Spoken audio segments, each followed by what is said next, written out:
Good morning. I am Dr. Manu Sikarwar, Project Director at S&T Council, Department of Science and Technology, Government of Rajasthan. So I welcome you all my colleagues at different state S&T councils, and I welcome our Secretary Science and Technology, Mugdha Sinha Madam, and she will be addressing on this particular theme on science, technology, innovation, institution at the state level, and this particular program will be live at DST Rajasthan YouTube channel.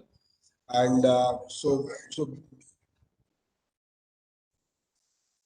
we will have around 5 presentations from different state government institutions, starting from University of Rajasthan, Rajasthan Technical University, Maharana Pratap University of Agriculture Technology, Engineering College Bikaner. Then for startup point of view, so we will be having a very good presentation from Startup Oasis Chief Executive Officer Sri Chintan Bakshi.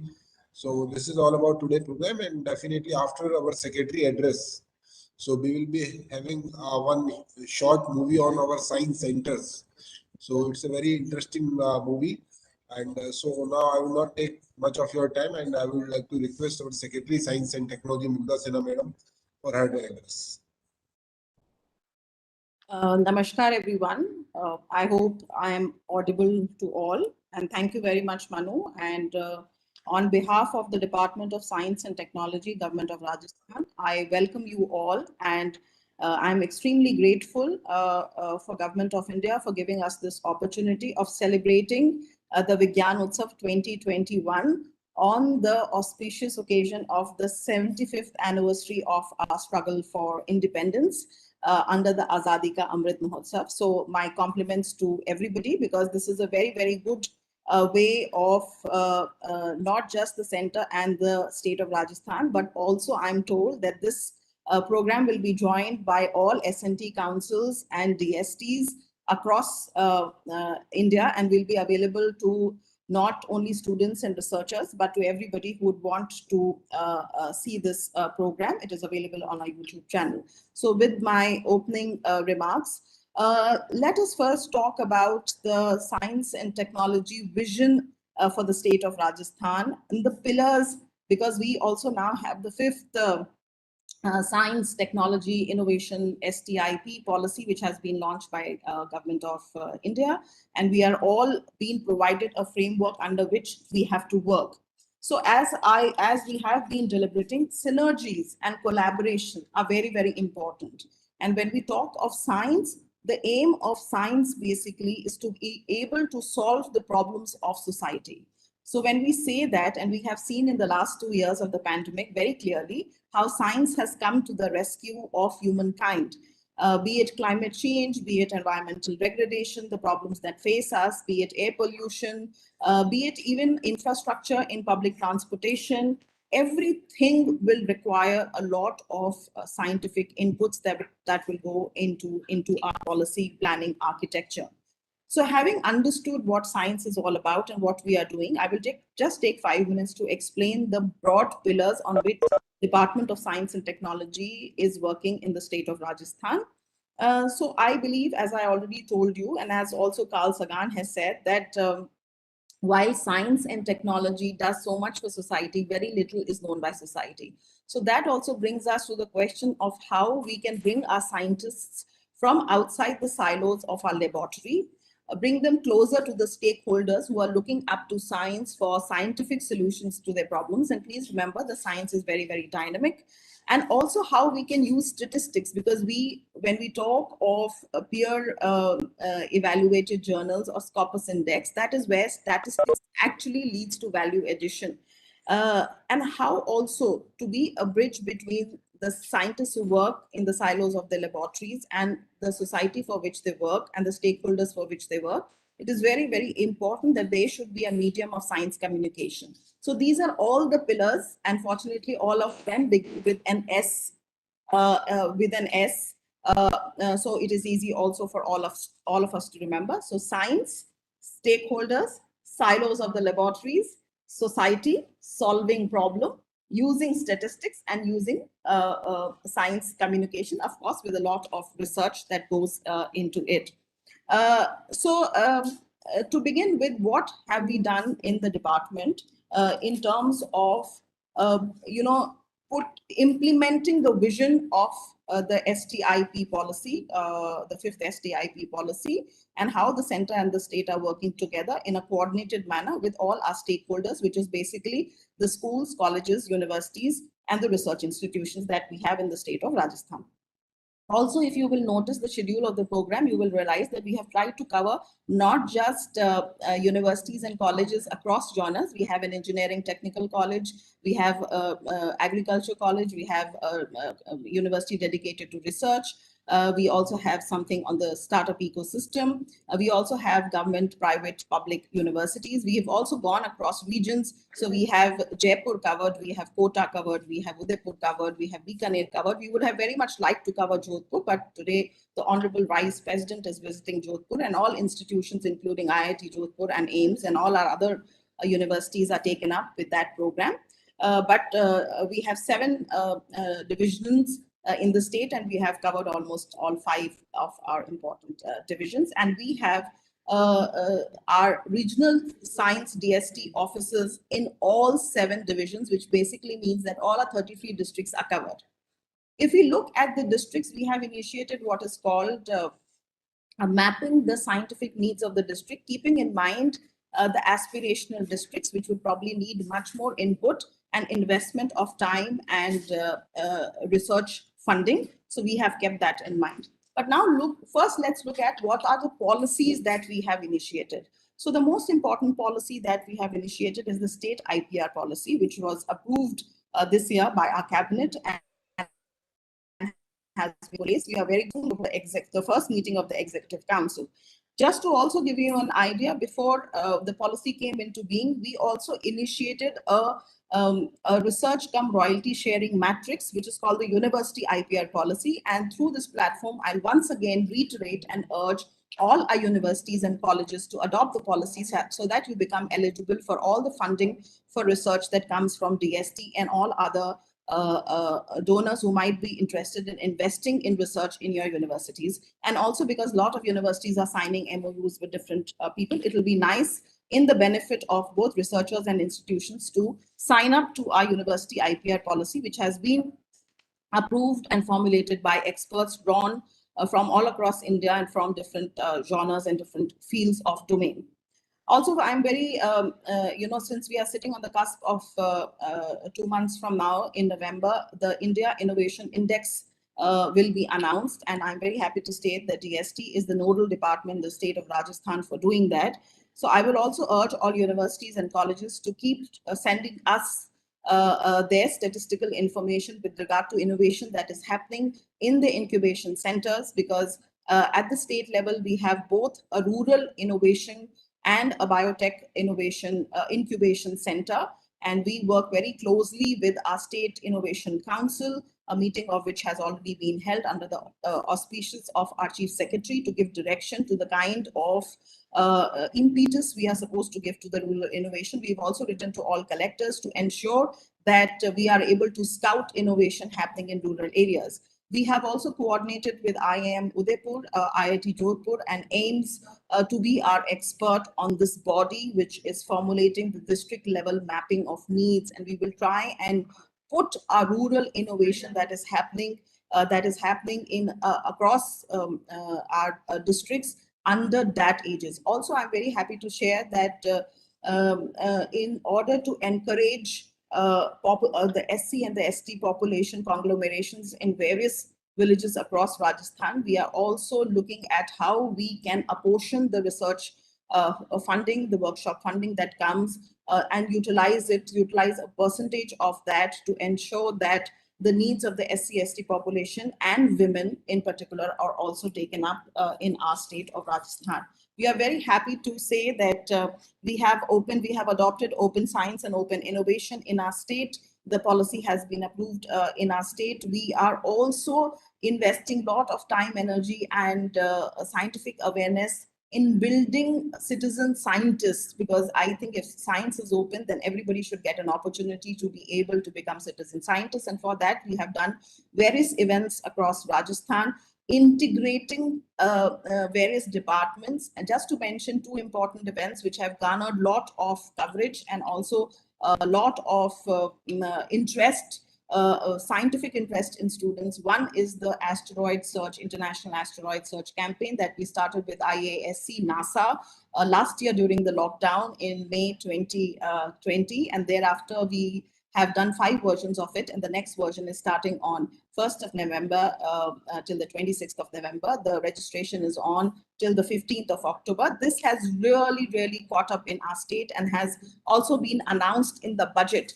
The Honorable Chief Minister of Rajasthan has announced in our state budget of this year that we have to develop space and science clubs in 1,500 schools all across Rajasthan. We have achieved that, and a few days back we already had a meeting which was attended by 1,200 schools and across state of Rajasthan, which is very heartening. The second thing that we've done is using our ancient heritage of having the best Jantar Mantar in Rajasthan. We are seeing how we can use an entire monument which has been dedicating to the observation of the cosmic movement of planets and stars in the sky, and see how we can give it a modern outlook. So we started what is called the Astro Night Sky Tourism. Both of these things have been adopted by Government of India. The Khagol Shala, which has been started in Government of India, and also a lot of states are catching up and starting doing Astro Night Sky Tourism, which is very, very heartening, because this is one way of inciting interest in the students in science, because so much is happening in the world of space and astronomy. So that is what we have done. The other thing I strongly believe in is awakening interest in career counseling for school students in science, so that people are made aware of what are the options which are available for children who take up science beyond the traditional ones of engineering and medicine, so that children can embrace depending on their attitude and aptitude. So what we already did one career counseling session last year, but this time we would, under the aegis of the Azadi Ka Amrit Mahotsav, we would like to do many more career counseling. Also, because we have a program called Karya, in which this year, despite the lockdown, and maybe perhaps because of the lockdown, we were able to send 400 students from the state government, universities and colleges to the CSIR, 33 institutions that we have under the aegis of the CSIR for their research, which is a phenomenal number. We earlier, when we were sending students on off-site, which is we could only sponsor 100, because of the online acceptance by the various institutions, we have been able to sponsor. This is a fully state-sponsored program, 400 students, which is amazing and very, very heartening for the state. We also have something very interesting, because we thought that students need exposure in research laboratories, because there are huge opportunities abroad for becoming research assistants. So now we will be requesting all these 33 institutions to make presentations on each institution, telling the students of what are the fellowship opportunities, what are the scholarship opportunities, and what are the employment opportunities which are available in these institutions, and how students can apply, so that we can establish what is called a long-term mentor-mentee relationship with our science students, especially beginning with the students in the school. Also, what we are trying to do, because there is a Government of India scheme which says that all colleges and universities should conduct their NSS activities by adopting 5 nearby villages. So we are requesting also private colleges and universities to have interaction with students in at least 5 or 6 neighboring government schools, so that the students can then springboard from school to colleges in the nearby vicinity and understand more about it. The other thing that we have done is what is called the industry academia collaboration, which is basically to make the education which happens in colleges and universities more meaningful, more practical, leading to jobs, leading to hands-on skill building. We have invited the industry, and the two-way interaction between industry and the academia, which is basically industry people come and speak to universities, teach in the universities and colleges go back and work in the industry. So it builds a kind of a mutual partnership that happens. Also, to tell you what we have done to policy deliberate, to brainstorm, is that we have 5 cohorts. And one of the cohorts was, in fact, inaugurated by the present DST secretary in her earlier capacity as Secretary, Department of Biotechnology, Dr. Renu Sarupji. She had come down all the way to Jaipur to inaugurate the biotech cohort. So we have about 45 universities in the biotech cohort. We also have an agri cohort with about 7 universities and colleges which work on agriculture and veterinary sciences, do research. We also have a design cohort, because design was a very essential element which was missing in our scheme of things. And design is very, very scientific based, and there is a design of policy making. There is a design in science called instrumentation for automation industry. So I thought design was very important. So we have a design cohort of about 12 universities and colleges which teach architecture and heritage conservation here in Jaipur. We also have an IPR cohort, which also has about the same 45 universities which have IPR centers, IPR cells, IPR facilitation centers. We have a GI committee in the state. We have a EduSat and a telemedicine committee also in the state, apart from the IPR committee. We deliberate, we policy make, and we look at emerging technologies So if also skilling is very important. So we encourage universities to pick up skills, and actuarial is one of the skills that I will urge universities to look at, because that is a skill in mathematics, something that will define the new coming age. Of course, we are doing a lot of investment on artificial research, but writing algorithms, coding is something that we should expose our children in the government school, and that is going to be our next focus for the government school, especially as part of activities in the space and science clubs. We also have huge number of science museum, and 3 more science museums are coming up in Ajmer, Bikaner, and Kota.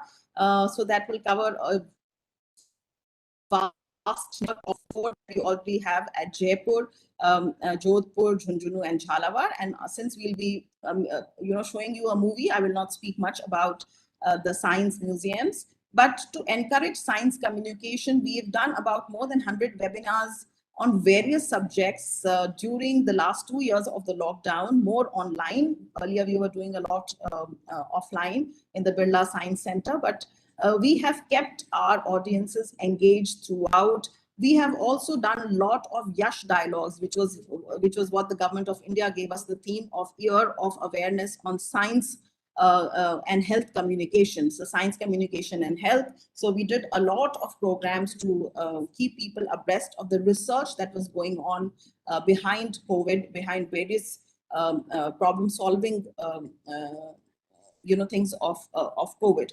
Last year, we did a design conclave in 2020, which was inaugurated by our Honorable Chief Minister, where we tried to focus on the scientific aspect of architecture, planning, and art installations, and using art to give a message of science. We also started what is called the Vigyan Utsav 2 years back in February 2019, and we are very glad that we are doing this program again under the same aegis of the Vigyan Utsav. Science journalism workshop, because just like Government of India has a scheme called Avsar, in which they teach the PhD students how to translate their scientific papers into common language for the society to understand, so that it bridges the gap between the scientists and the society, and also begets a respect for the scientists, because it simplifies the jargon, the scientific jargon, and society is able to better appreciate. So we, on similar lines, we did something very interesting for our journalists across print, media, and electronic, and we are extremely grateful to Vigyan Kasar for giving us experts to do a 2-day workshop with our journalists and also our people from the DIPR in the state, the PROs that we have in our various government departments, so they could better understand the kind of work that the Department of Science and Technology was doing. And thereafter, I think we feel in the last 2 years, a lot more appreciation has happened.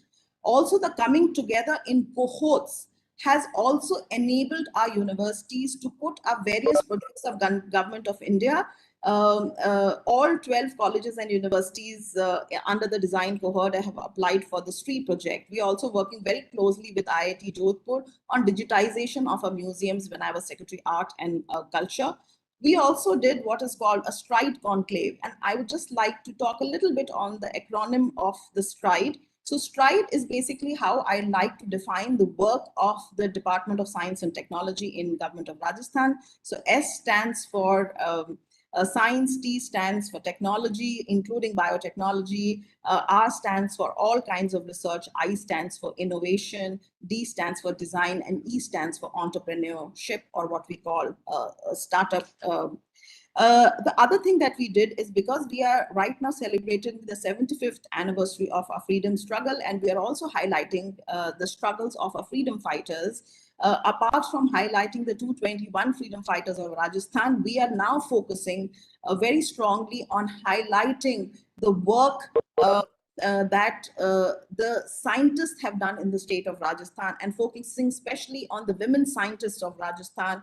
And this is the task that we have given to our space and science clubs. And we would really appreciate children to speak about the scientists they know from their tehsils, from their blocks, from their villages, speak to their grandparents, speak to their parents, and figure out if they worked with scientists or they know of any scientists, women scientists who've done good work, even if it's the area is small.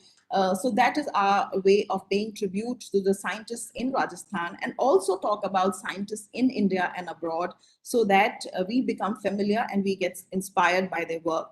So using that and working in collaboration with the Indian Academy of Sciences at Bengaluru, we were able to do on the 1st of July 2020, in celebration of the National Doctors' Day, we did a workshop called the Nari Vigyan Utsav, where all the 11 pioneering women scientists from India, on whom 11 chairs have been instituted by the Government of India, we did a session where the contemporary scientists, women scientists, spoke about their pioneers and how they inspired them in various fields, moving from biotechnology to cryogenics to botany, chemistry, physics, nanotechnology, even at that time.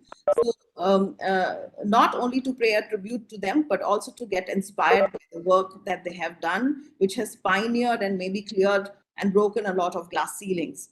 Also, I'm very happy to say that based on the Stride Conclave, the government of Rajasthan has approved what is called the Stride Awards, in which we will be giving awards. And in fact, advertisements have gone. We will urge everybody to apply, to look at the advertisements and apply based on the qualification and the work that they have done. So this will be actually in commemoration of young scientists, women scientists, and people who have written on science journalism, so that together we can popularize science, the importance of science, tether research in the state, because once you tether research in the state, bring the stakeholders together, that's where the funding will happen. I'm also extremely grateful to the Niti Aayog, because a lot of our design cohort members have been supported, be it Banasthali, be it VGU, who have managed to get Atal community centers in their colleges and universities, which is a very, very good beginning working together with DST. I'm extremely grateful to all members of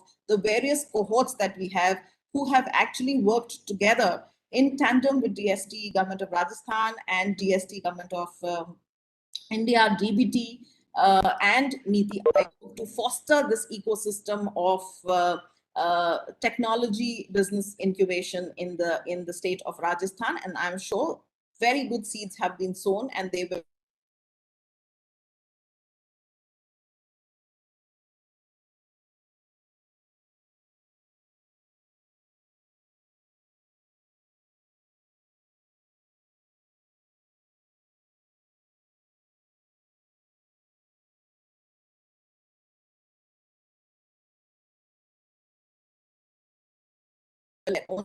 time, actually nudging more and more children from across various districts of Rajasthan to participate in the Children's Science Congress, which happens every year in December. Last year we missed it, but we really look forward. If we cannot do it for various reasons of the COVID this year offline, we would urge that we should all come together and do an online conclave to encourage our children to think in scientific terms, to awaken their curiosity, to awaken their interest in science. We also like to do a lot of hands-on activities through our Space and Science Club for children. And I'm sure in times to come, we will be able to encourage more and more girl students under the Vigyan Jyoti program to aspire and take science, because we are trying to do a forward and backward linkages, where we are bringing schools in touch with colleges. We are exposing schools and colleges career counseling opportunities.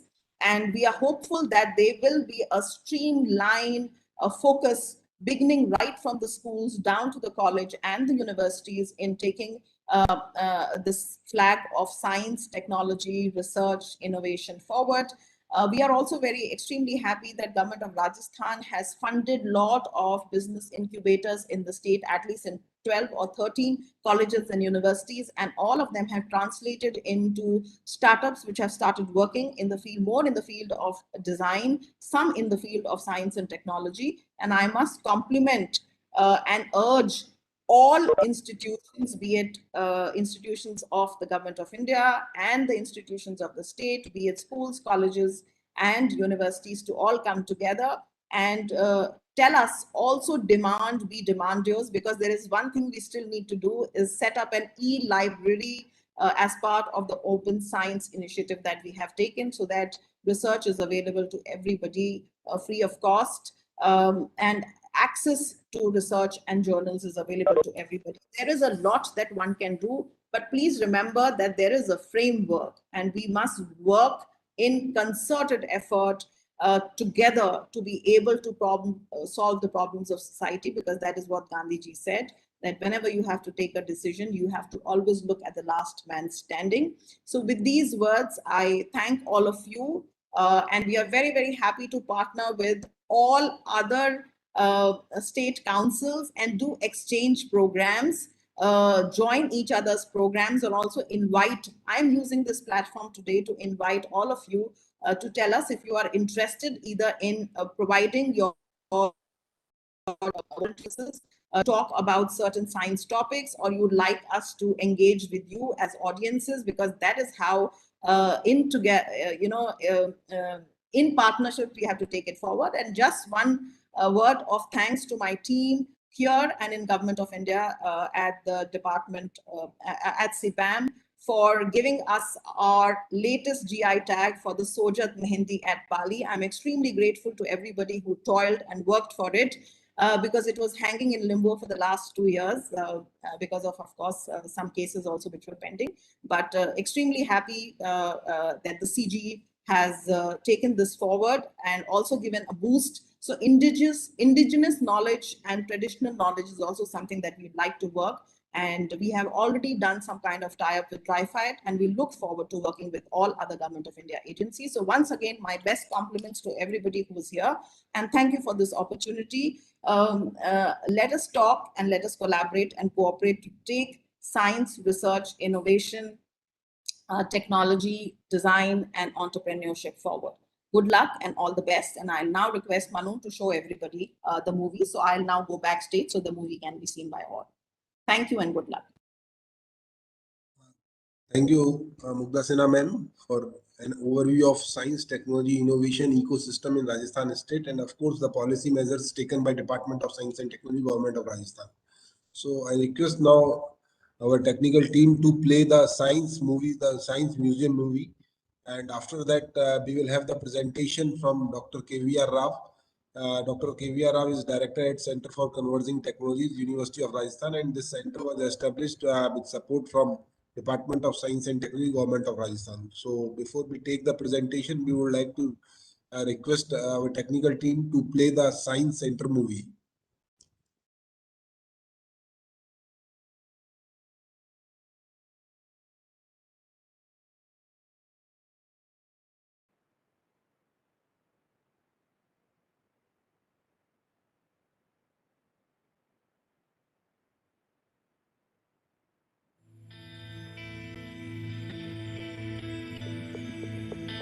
मनुष्य के मस्तिष्क का दायां भाग जहां कलात्मक होता है, वहीं बायां भाग तर्कशील होता है।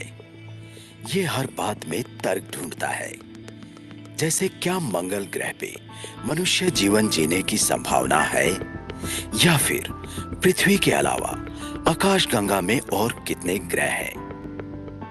मानव शरीर में कितने प्रकार के अंग हैं और उनकी क्या क्रिया है। क्या वाकई दिन में तारे कहीं छुप जाते हैं? इस तरह बायां भाग हमेशा जिज्ञासा से भरा रहता है, और इसी जिज्ञासा ने जन्म दिया है विज्ञान को, जो इंसानों के सवालों का जवाब ढूंढता है और उनके ज्ञान में वृद्धि करता है। यही बात जयपुर शहर के निर्माता और महाराज सवाई जयसिंह द्वितीय ने समझ ली थी। वो एक खगोलीय वैज्ञानिक और गणितज्ञ थे। उन्होंने लोगों के ज्ञान में वृद्धि करने के लिए ग्रहों, नक्षत्रों और नए आकाश पिंडों की जानकारी देने के लिए जंतर मंतर का निर्माण 1734 ईस्वी में करवाया।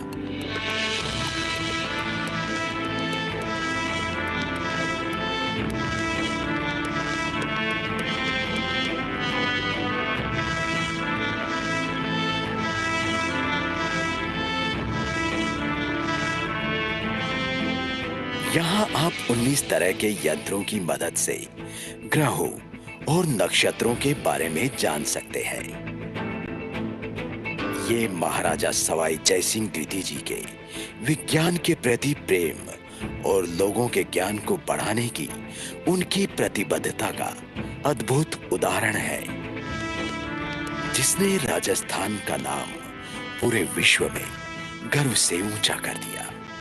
और इसी परंपरा को आगे बढ़ाते हुए आम जनता के ज्ञान में विज्ञान की वृद्धि करने के लिए विज्ञान एवं प्रौद्योगिकी विभाग राजस्थान सरकार ने राज्य में कई साइंस पार्क बनवाए, जैसे जयपुर, जोधपुर, झालारापाटन और नवलगढ़। इसी प्रकार कोटा, बीकानेर, अजमेर और उदयपुर में भी साइंस पार्क खोले जाएंगे। Department of science and technology Rajasthan में इसका उदय जो है मिड 1980s में हुआ। 2023 में हम जो हैं इसकी गोल्डन जुबली सेलिब्रेट करने वाले हैं।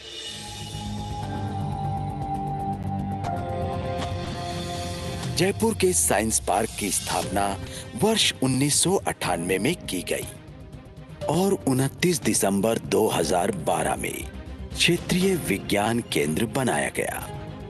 यहाँ लाखों हजारों जिज्ञासु साइंस पार्क में जा अपने ज्ञान को विज्ञान की मदद से बढ़ा रहे हैं। यहाँ आंखों को अनदेखी चीजें दिखाई जाती है तो कानों को मधुर आवाजों से अवगत कराया जाता है और दिमाग के तर्कशील भाग के अनेक सवालों के जवाब दिए जाते हैं। तारामंडल में बैठ सितारों की सैर पर जाते हैं। जो भी सरकार के इनोवेशन है उसको आम जनता तक पहुंचाने का उद्देश्य ही इस विभाग का है। एस्ट्रो गैलरी में जाकर लाइट स्पीड, विलियम हर्शेल का टेलीस्कोप, ग्रहों की चाल और आसमान को चीर मंगल ग्रह पे पहुंचने वाले यान को देख कर आते हैं। चलो कुछ देर एस्ट्रोनॉट की नजर से अपने ज्ञान को विज्ञान की मदद से बढ़ाते हैं। फन गैलरी में जाकर कटे हुए सर, पानी के बवंडर का खेल, अपनी परछाई की तस्वीर और गेंद को उड़ा हवा के दबाव को समझते हैं। चलो खेल खेल में ज्ञान को विज्ञान की मदद से बढ़ाते हैं। नासा ने हमें जो है अपने वेबसाइट पे DST गवर्नमेंट ऑफ राजस्थान को अपना कोलैबोरेटर भी चुना है, जो एक बहुत ही गरिमा की बात है राजस्थान सरकार के लिए। बायोमेडिकल गैलरी में जाकर अपने शरीर के चमत्कारी तंत्र को समझते हैं। मानव सभ्यता को महामारियों से बचाने वाले वॉरियर से मिलते हैं। चलो कुछ समय के लिए एक डॉक्टर की नजर से अपने ज्ञान को विज्ञान की मदद से बढ़ाते हैं।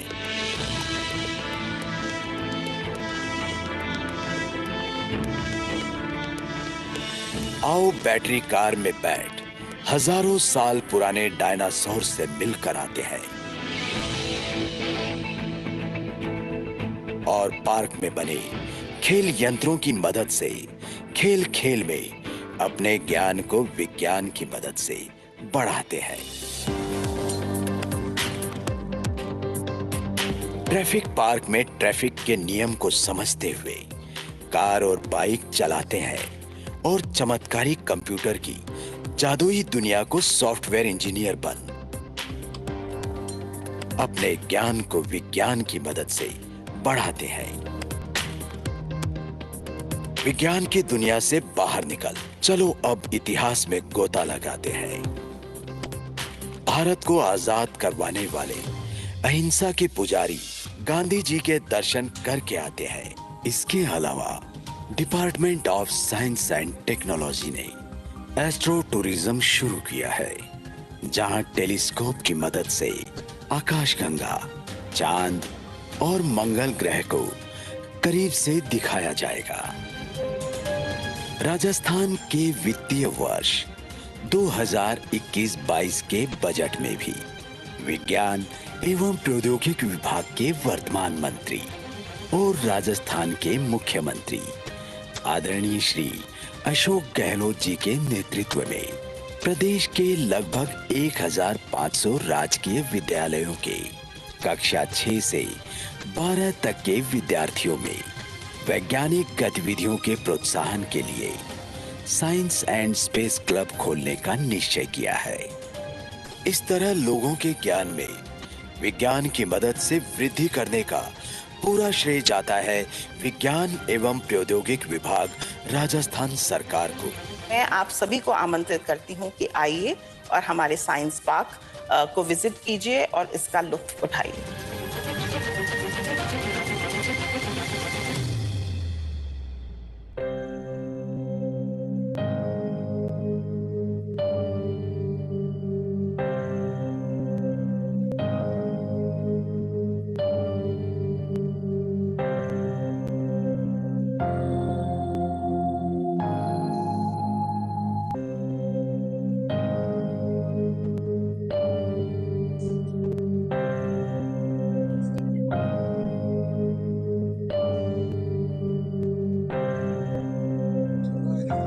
Technical team to kindly stop the videos so that we can request our next speaker, Professor KVR Rao, for his presentation. Professor KVR Rao is director at Center for Converging Technologies at University of Rajasthan. So, Professor Rao, are you there? Yeah, Professor I'm ready Rao? now. Yeah, Yes, yes. Sir, kindly share your presentation. yeah.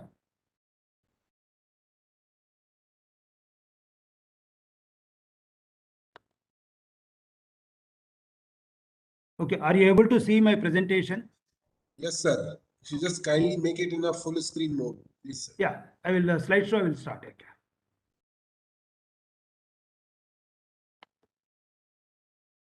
Okay, are you able to see? Okay. I would like to thank Madam Mugda Sinha for giving me an opportunity to make this presentation. First of all, Center for Converging Technologies, University of Rajasthan has been initiated and supported by state DST with a generous grant also, and he started one Center for Excellence in Nanotechnology. And so my presentation will be partly highlights of the CCT and also about little bit of scientific also, because I think that I am addressing the science background people, but at the same time I know that Secretary Madam has a lot of knowledge and very good administrative ability to visualize, conceptualize and encourage also the things. So the Center for Converging Technologies started with an initial grant of 2 crores from R.P. Goenka Foundation, who was a Rajya Sabha member in 2006. And after that, different times chief ministers have given their grant.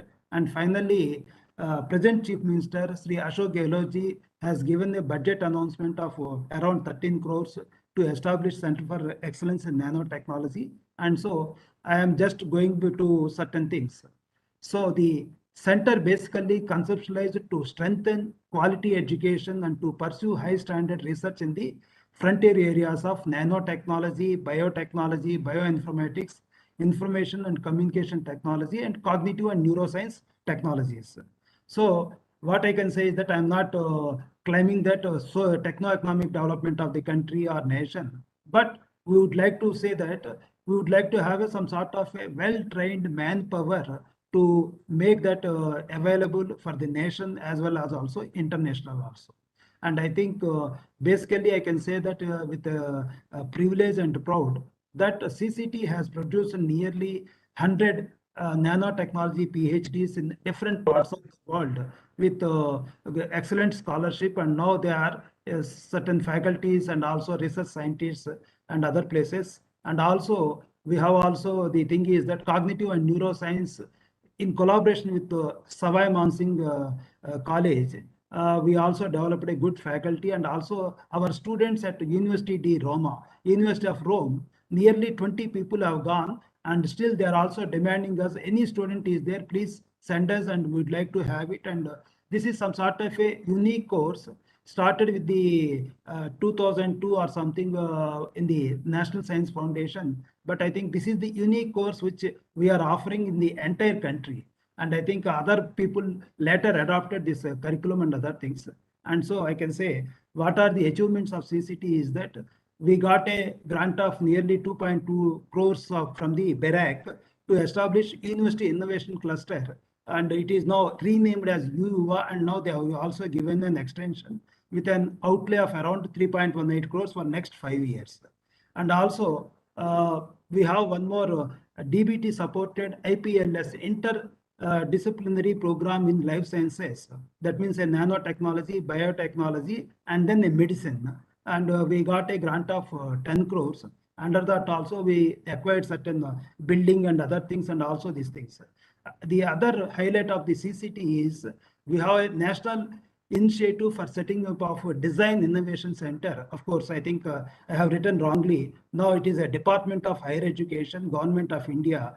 They have given a design innovation center under which we also did good work. And I think I'm going to say that is that we developed a innovative food products, some material science also. And now we are training nearly 300 people in different streams.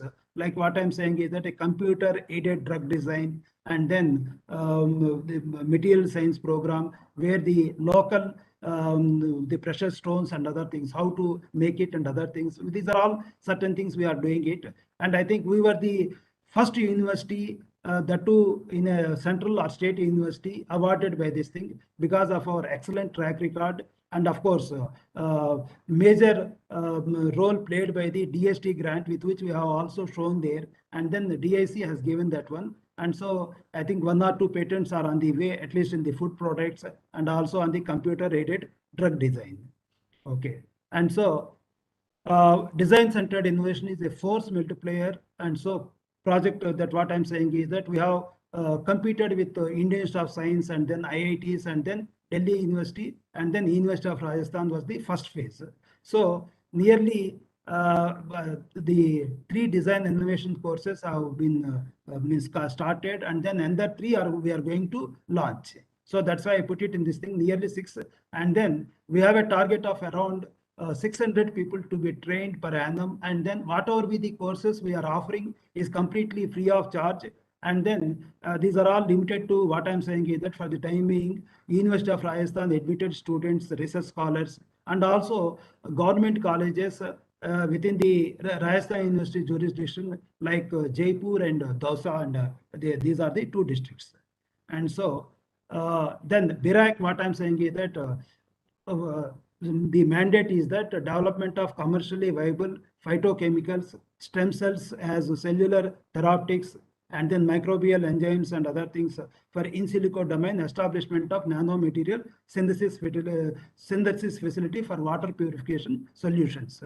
But I think in that, I can say is that there are 2 objectives have been achieved, and I think phytochemicals are doing it, and a certain industry like plant, the medicals, they are doing that nutraceutical production and other things. And then stem cells, I think therapeutics and other things, some theoretical thing going this thing. And so I cannot say that much is there, but anyhow, from the UIC, a startup was there, and also 2 patents have been there. And I think Dr. Madhusudan Murthy started his own the startup with a big grant from the DBT, nearly of 50 lakhs. And then he developed a nano fertilizer concept so that the things can be cut down and other things. And say what I am saying is that DST has given an award of nearly 8 crores. And of course, CCT has also contributed around 5 crores from our internal resources. We have one MBE, which is the molecular beam epitaxy. I think in entire North India, probably after NPL, Rajasthan University is having, and I think some of my students, they have got training how to maintain, because this is some sort of a multidisciplinary research areas which cut down and other things. I can, so I don't want to go into details because of the background or something, but a MBE chamber, it is actually high vacuum, ultra high vacuum of the order of 10 to the power of minus 11. So that means cleaner and very high efficient materials can be made. But this is a multi-purpose. This can also be used in pharmaceuticals. This can also be used in the biomaterials and also organic, inorganic, and other things. And I'm happy to say that I'm going to share also later, I think in the next couple of days, the poster and other things. On 21st and 22nd of October, we are organizing a user workshop. I think the secretary madam has to excuse me. The thing is that we planned, I think, 3 times because of this COVID-19 pandemic. We were forced to postpone that one, and I hope that this time it will be taken place and it will be in a hybrid mode. Certain lectures will be in online mode and a hands-on experience with the advanced instrumentation, such that we would like to have some sort of a user base and other things. So this is a typical this thing. You can also see that one, the first chamber can be dedicated to what I can say is the organic, and the other one is the inorganic materials, and we have a preparation chamber somewhere here, and all these things. It is a very sophisticated, consists of a lot of electronics, means the data analysis and all these things. But anyhow, I don't want to take much time because DST has given me, Dr. Manu Sekrawar is a top master, and he said only 20 minutes presentation has been allowed, and so I'm trying to cover as much as possible. So this is the typical MBE system. We have also effusion cells and other things. So the thing is that beam energy can be varied and all these things. So the molecular beam epitaxy is some sort of this thing, and most of the time we take into consideration the semiconducting materials, that means silicon, germanium and other things. And semiconductors have revolutionized. I think in William Shockley and Bardeen in 1947, when they synthesized the semiconducting silicon and germanium. After that, I think so many things are there, and then a miniaturization takes place, and now nanoparticles and other things. So I think it is a typical this thing. I think only a physics or chemistry people can do. So we have a group 4 elements. We call it as a silicon, germanium, and carbide, which is some sort of a narrow band semiconductors. And then third and fourth, this gallium arsenide, aluminum arsenide, indium arsenide, and gallium antimony, and phosphates like indium phosphide, ZnSe, cadmium sulfide, and the mercury telluride. These are all wideband semiconductors, and they fall in the visible region. What I am saying is that we have this typical VIBGR, which is the visible region with which we can also see with the naked eye and other things. And so gallium nitride was the revolutionary material which allowed us now the convergence of the technologies taking place in the mobile phones. That is what I'm saying is the camera, all these things, the data analysis, your location, all sort of things. But color contrast, because the blue emitting LED was possible because of this gallium nitride. And for that, I think in 1996, Nobel Prize has been awarded to a Japanese scientist from the Electrotechnical Laboratory. Okay. And so I think I don't want to describe much. And then, so these are all what I'm saying is that how can you say that one? It's a growth mode, and in a substrate, you can say that a nanometer is 1 upon a billionth meter. So you can also do lot of these things. So you can see the arrival, how a single molecule can also be do, and all these things, and binding nucleation, and then interdiffusion, and then the thin films. You can control the thickness and other things. So epitaxial growth is one of the important, is that very low rates of impinging atoms, migration on the surface, and subsequent surface reactions. So I can say is that this is one of the sophisticated instruments, which I think with the support of DST we got it, and we would like the users to come and use it also. Of course, I think one has to have some sort of a training and other things. So we would like the CCT is going to conduct at least 3 to 4 user workshops before dedication or whatever we think is that, so that people can start their own research program and other things subjected to material this thing, evaporations and other things, contamination. We have to see that one. So we are also preparing the documentation and other things. So this also I'm not saying that, but you can say how this is what I'm saying in a physical, typically 1 by 1. So we have a gallium arsenide, and also how the 2 by 1 layer and other things. So completely controlled one. Similarly, a pharmaceutical this thing of the order of a 2 to 3 nanometers size of nanoparticles can also be produced with this thing, and then a 50 nanometers is there. It has a lot of medical applications and other things. Okay, so this is a read is not there, but a read is the instrument with which the surface morphology can be monitored in situ. What I'm saying is that during the growth of the thin film or a material and other things, the surface morphology can be verified on real-time basis. So this is the thing. And then I can say that facilities at CCT is, of course, molecular beam epitaxy. Then XRD is the X-ray diffractometer, and the uniqueness of this thing. This also has been purchased with the grant of DST. It is 77 to 1900 Kelvin, means minus 192 centigrade to around 1700 degrees temperature, with which you can also measure the what I'm saying is that phase transformations of the materials and other things. And also we have a high temperature centering furnace with different environments like argon and other things. It can go up to 2000 Celsius, and I think 1 or 2 industries also started using, but let us hope that I think some result will come out, and then we'll also put it in this thing.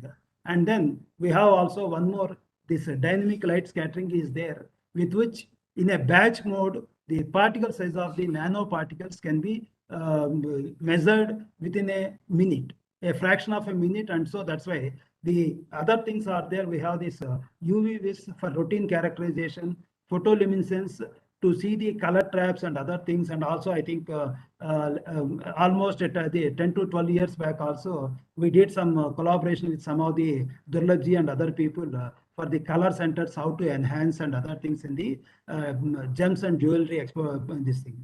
Spectrophotometer.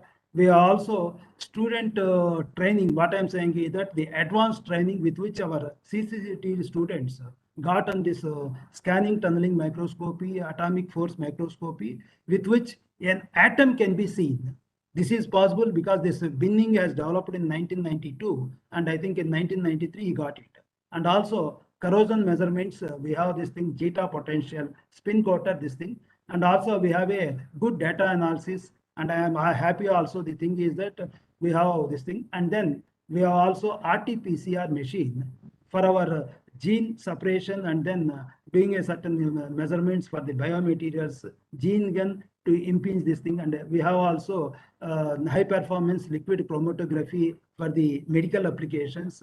And then finally, we are going to launch the tinkering lab, and that's why I didn't this thing. These are the major facilities. It is not limited. We have also a lot of other systems which are less than ₹1 lakh or something, but I think well equipped and other things, and state DST also knows it. And then we are also trying to say that I think make the user friendly, so that I would like to say this should become some sort of a inter-university or inter-institute research center, so that people can come on the basis. What I'm saying is that after some time, it may also turn out to be a national level center or whatever we think. But for the time being, our mandate is to strengthen the collaboration among us, the universities, colleges, and other things.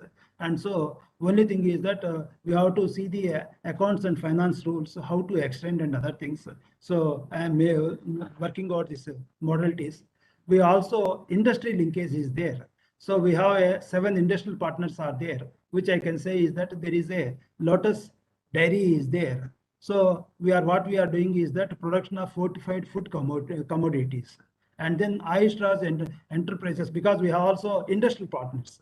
So for them, they are supporting this thing is that production of bioactive compounds, new drug formulations, production of novel nutraceuticals. Then we have also one is bio this thing, and Dr. Vibha, this Lodi Road people are there. So this is a therapeutics and other things. What they are doing is that genome analysis using modern approaches. And I'm happy also say that we have also collaboration with Birla Institute of Scientific Research. There we are also doing this genome analysis and bioinformatics this thing, and sharing of resources and other things. Then Plants Med Laboratory, they are also doing this thing. they're also using, what I'm saying is that natural medicine, drug formulation using bioactive compounds, so from the herbals, and then micro encapsulation of phytochemicals. And so they also have certain products developed. This thing, it is one of our alumni from Rajasthan University is looking after that one. STEM optics, of course, this is in Whitefield, Bangalore. And so they are actually giving us some sort of a theoretical lectures and other things for our cognitive and neuroscience people. And we are also trying, but I think much success has been achieved so far. So very less success is there. And then NK is there. And so the CNT, polymeric and ceramic membrane fabrication, water purification solutions. And I think one or two my students are also working. Now they came up with a activated carbon nanotube, this thing mask and other things, so that the prolonging of the life of the mask, particularly in the COVID-19 pandemic, is there. And so they also come up with a certain technology, cheapest technology. And I think that mask is costing around 75 rupees. But I think with the precautions and other things, that mask can be used at least, I think, 500 to 600 times. What I'm saying is that it is a lifetime of the order of around 500 to 600 hours. So most of the mask and other things we have to throw within a day or something, but anyhow washing and other things. So some of the things. And so then Rajasthan Angel Investor Network, we also Mahavir Sharmaji, and then so he wanted to means support any research ideas to, what I'm saying is that from lab to fab. So laboratory to fabrication was there. And so he's also mentoring, guiding and educating also, and finance for early stage, and then seminal applied private sciences. So antimicrobial, peptides for animal feed industry, marketing strategies and quality control. And then we have a flow cytometry. They're also doing the training and workshops also. And also we have collaborations, I think, which I'm going to discuss also with certain these things. And the other achievements is that this is a collaborations interdepartmental center. And I think in the Rajasthan University, this is only the place where we have this botany, chemistry, physics, zoology, even commerce and mathematics, statistics, all these people come and other things. So we have this thing. And then national collaborations, of course, we have the Siri Pelani with DRDO, and then we have also ONGC and all these people. Some of them are working, and I think I'm also re-looking. And also now we entering into a collaboration with Software Technology Park India, where they have the Atal Incubation Center is there, and we are trying to use their resources also. At the same time, they can also use that one. And so if it is they formalized after Vice Chancellor's permission, it will start in this year itself.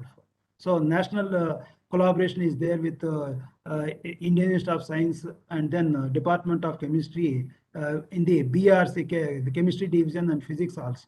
And then we have also international collaborations, of course, Roswell Park Cancer Institute, which I have not put it, and then CCT with RMIT, because with Roswell, I have a complete research collaboration, and I was a national initiative for nanotechnology. As a visiting fellow, I worked there in this thing, and I also developed a certain 2 medicines using this nanoparticles, and we also patented. And then I think one of the products are in the marketing stage, because I think we have finished the phase 4 clinical trial for the head and neck cancer, this thing, and it was a unique thing. And so the therapeutic dose has been cut down to almost 1/10, and you don't need also much of the cycles of a chemotherapy and other things, which I am going to this thing. And also we have the CERN project. Of course, this is some sort of a collider, large ion collider project. So for this thing, and so we have a Colorado and all these things, Norway and other things. And so lot of things. We are also trying to do that one, the sandwich program with the Flinders University in Australia also, and University of Western Ontario. But I think you know that little bit slow in getting the approvals. And then Rajasthan University has not adopted the credit transfer scheme, and I think now the catalyst came with the new education policy with which I think one can do all these things. And so I hope that I think this choice-based credit system we adopted in 2006 itself, and once the credit transfer and credit banks are there, maybe I think this sandwich program can also be initiated, provided the administrative approvals are there. So that is, I am pushing vigorously, and hope that by the next year, in the beginning, I can achieve a certain quantitative result, so that students can start, go and come back with their credits transferred, this thing. So of course, the University of Rajasthan is, of course, we have this thing is that it is a NAC accredited, but you know that NIRF ranking is there and other things. When the first cycle in NAC, we got A plus with a 3.64. Later, whatever be the reasons, is that certain things which are beyond Rajasthan University control also. And so we have the rating has come down to A 3.21. And then NIRF ranking, I think first time when it was launched, I think the Rajasthan University is in the bracket of 80 and 85 band. Now I think we are completely even out because of certain reasons. And of course, I have a certain reservations also, the methodology and other things. So there is no point in this thing. But at the same time, I'm happy to say that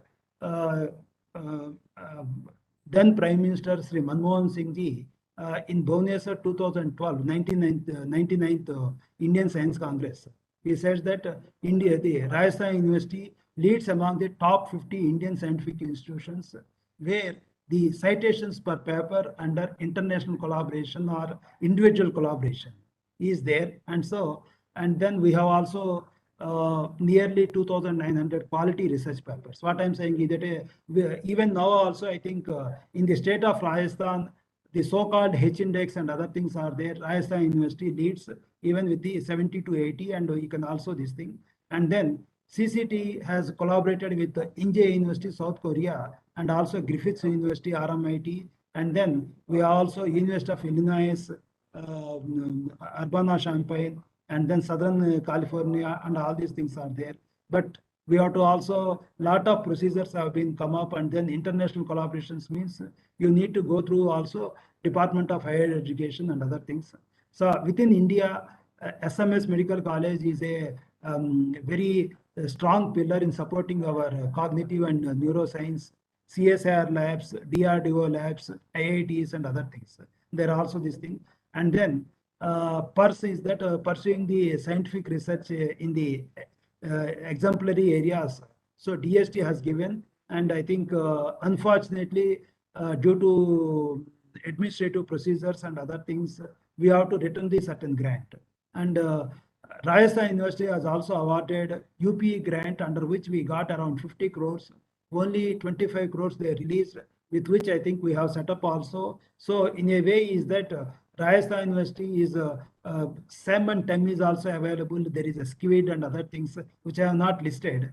But I think I can say is that it is a place for doing a potential research, and I think it is up to the government colleges and other universities where they don't have a lack of facilities.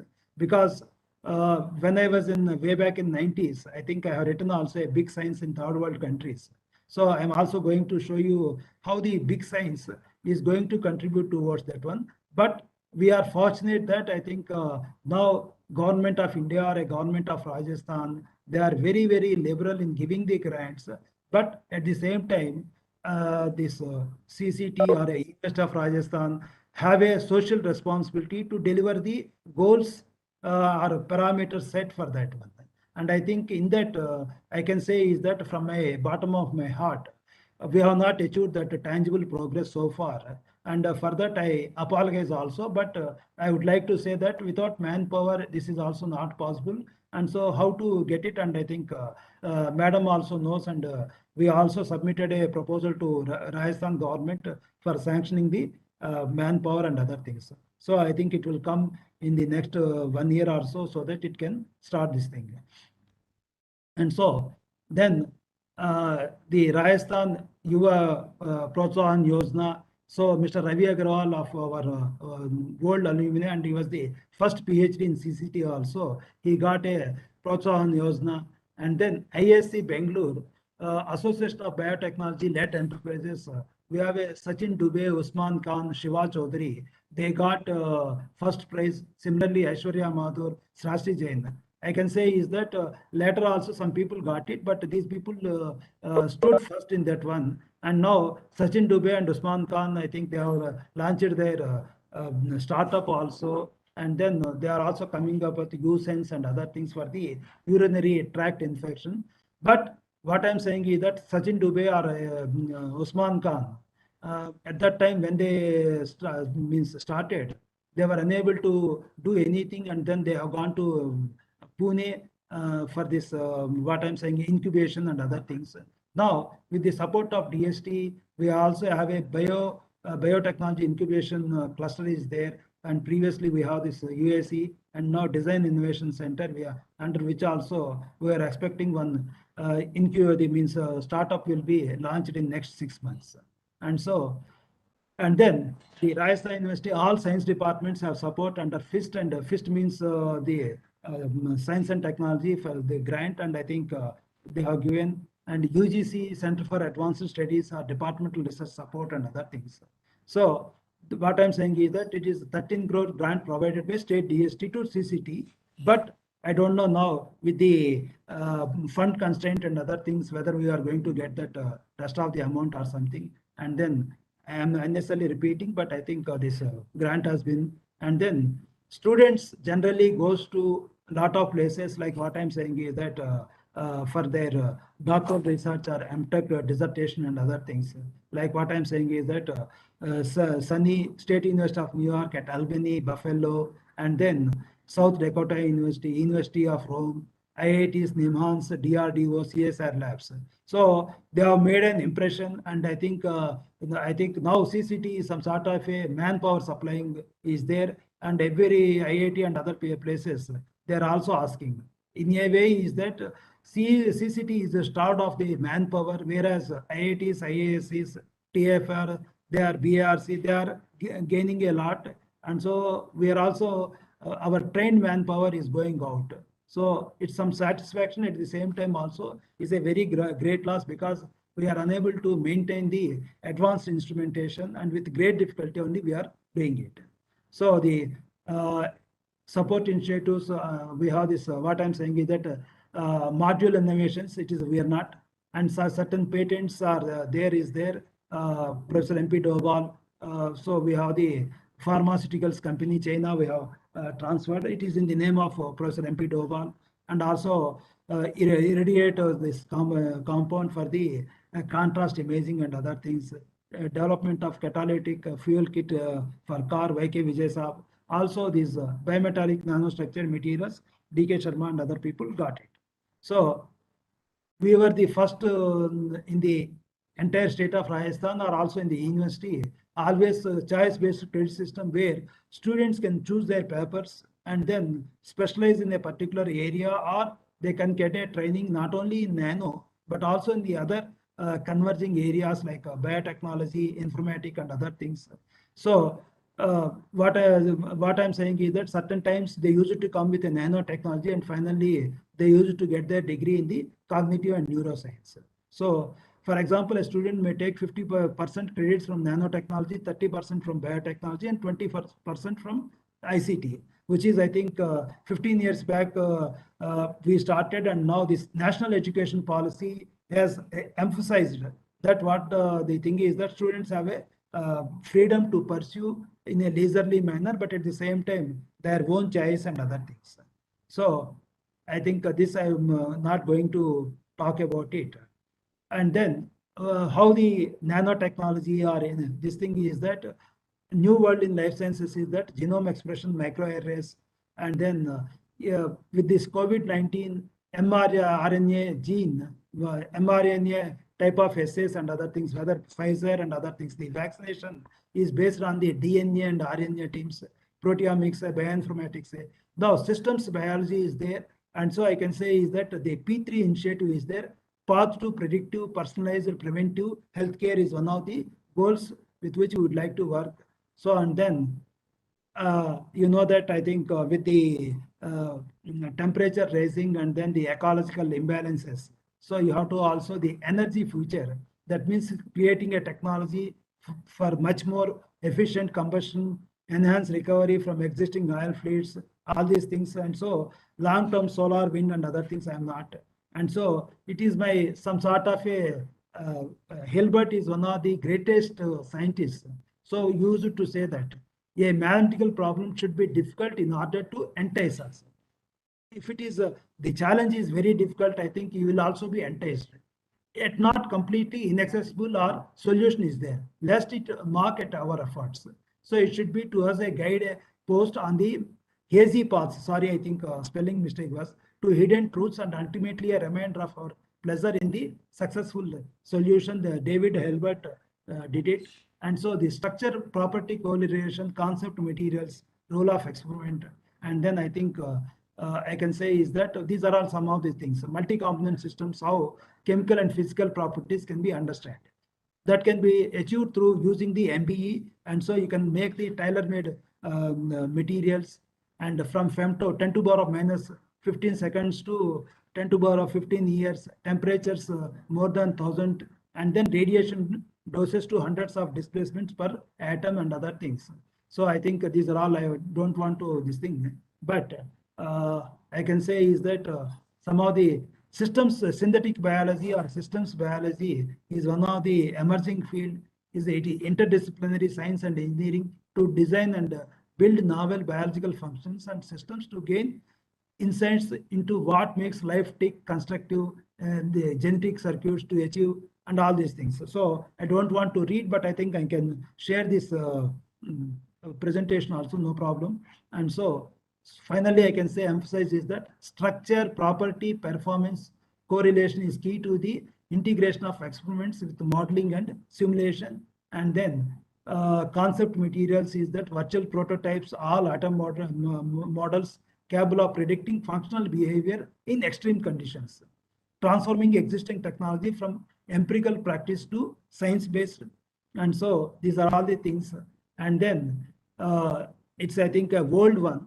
But the quiet crisis is that projected extreme shortage of well-prepared women and men to pursue careers in science and engineering, just as the knowledge-based world economy demanding high skills. Broad investments are needed, not just for the most exceptional individuals. So integration of many disciplines, which CCT is produce this thing, and I think I wanted to give a representation. So you can see this material science, computing sciences, nanoscience, physics, chemistry, and life sciences. And so in a way is that this is some sort of analog to what I am saying, chemical fuel for the photosynthesis of the plants and other things, which we are this thing, and resulting in hybrid devices and other things. So the thing is that science and technology are not separate. Only thing is that the applications of science is technology, and reverse engineering is the science. And so the pursuit of technological goals has led to some of the most innovative science. Even now also experimental people are leading the theoreticians in telling the phenomenological models and other things.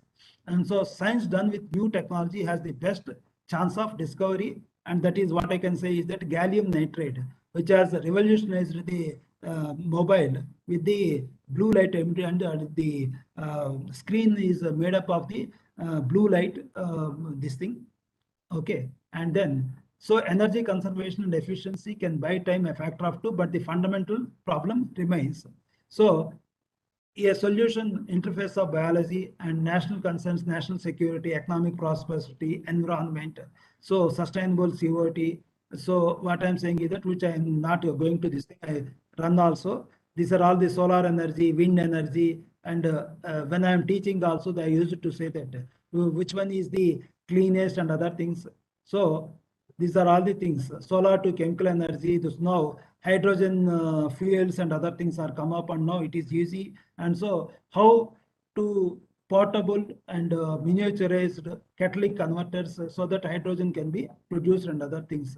And then fuel keep the lights on after we run out of the fossil fuels. I think in 20 years, all fossil fuels are going to be out or very costly or economically unviable. So I think I can say. So this is what I can say is that interaction of radiation with matter, but I think it is also this thing. So I can say certain things. What I'm saying is that how the big science. Now this figure, you can say this, the total primary energy supply, and then you know that geothermal is in the nascent stage. Only hydro energy, that means hydel energy is only the most cleanest and cheapest. Wind energy is of course okay at the cost of around 10 to 15 rupees per kilowatt. But wind energy is also going to create a lot of sound pollution, with which the flora and fauna is going to be this thing, and biomass is there. And I think solar collectors, and I think Rajasthan is going to be the leader in this solar park and solar energy creation. Photovoltaics is there. Of course, nuclear reactors, fission reactors are on the way out because of the a lot of problems. And then moreover, it comes to be around 50 rupees per kilowatt hour economically. Coal is one of the pollution, this thing, and so nobody likes to that one. And I think maybe in next 10 to 20 years, we may reduce our dependency on the coal, and then gas is there, of course, oil and other things. So geothermal and other things, we will not see this one. And so how the nano products, I think BASF is the future business, but I think it is a old one. So it's something around $3,000 billion, the euros are the business which is nano is coming up, and then this thing, and there is no essential difference between natural and man-made nanomaterials. And so outstanding natural is that minerals, zeolites and other things, which are the previously aluminosilicates, are the filtering material for this thing. And so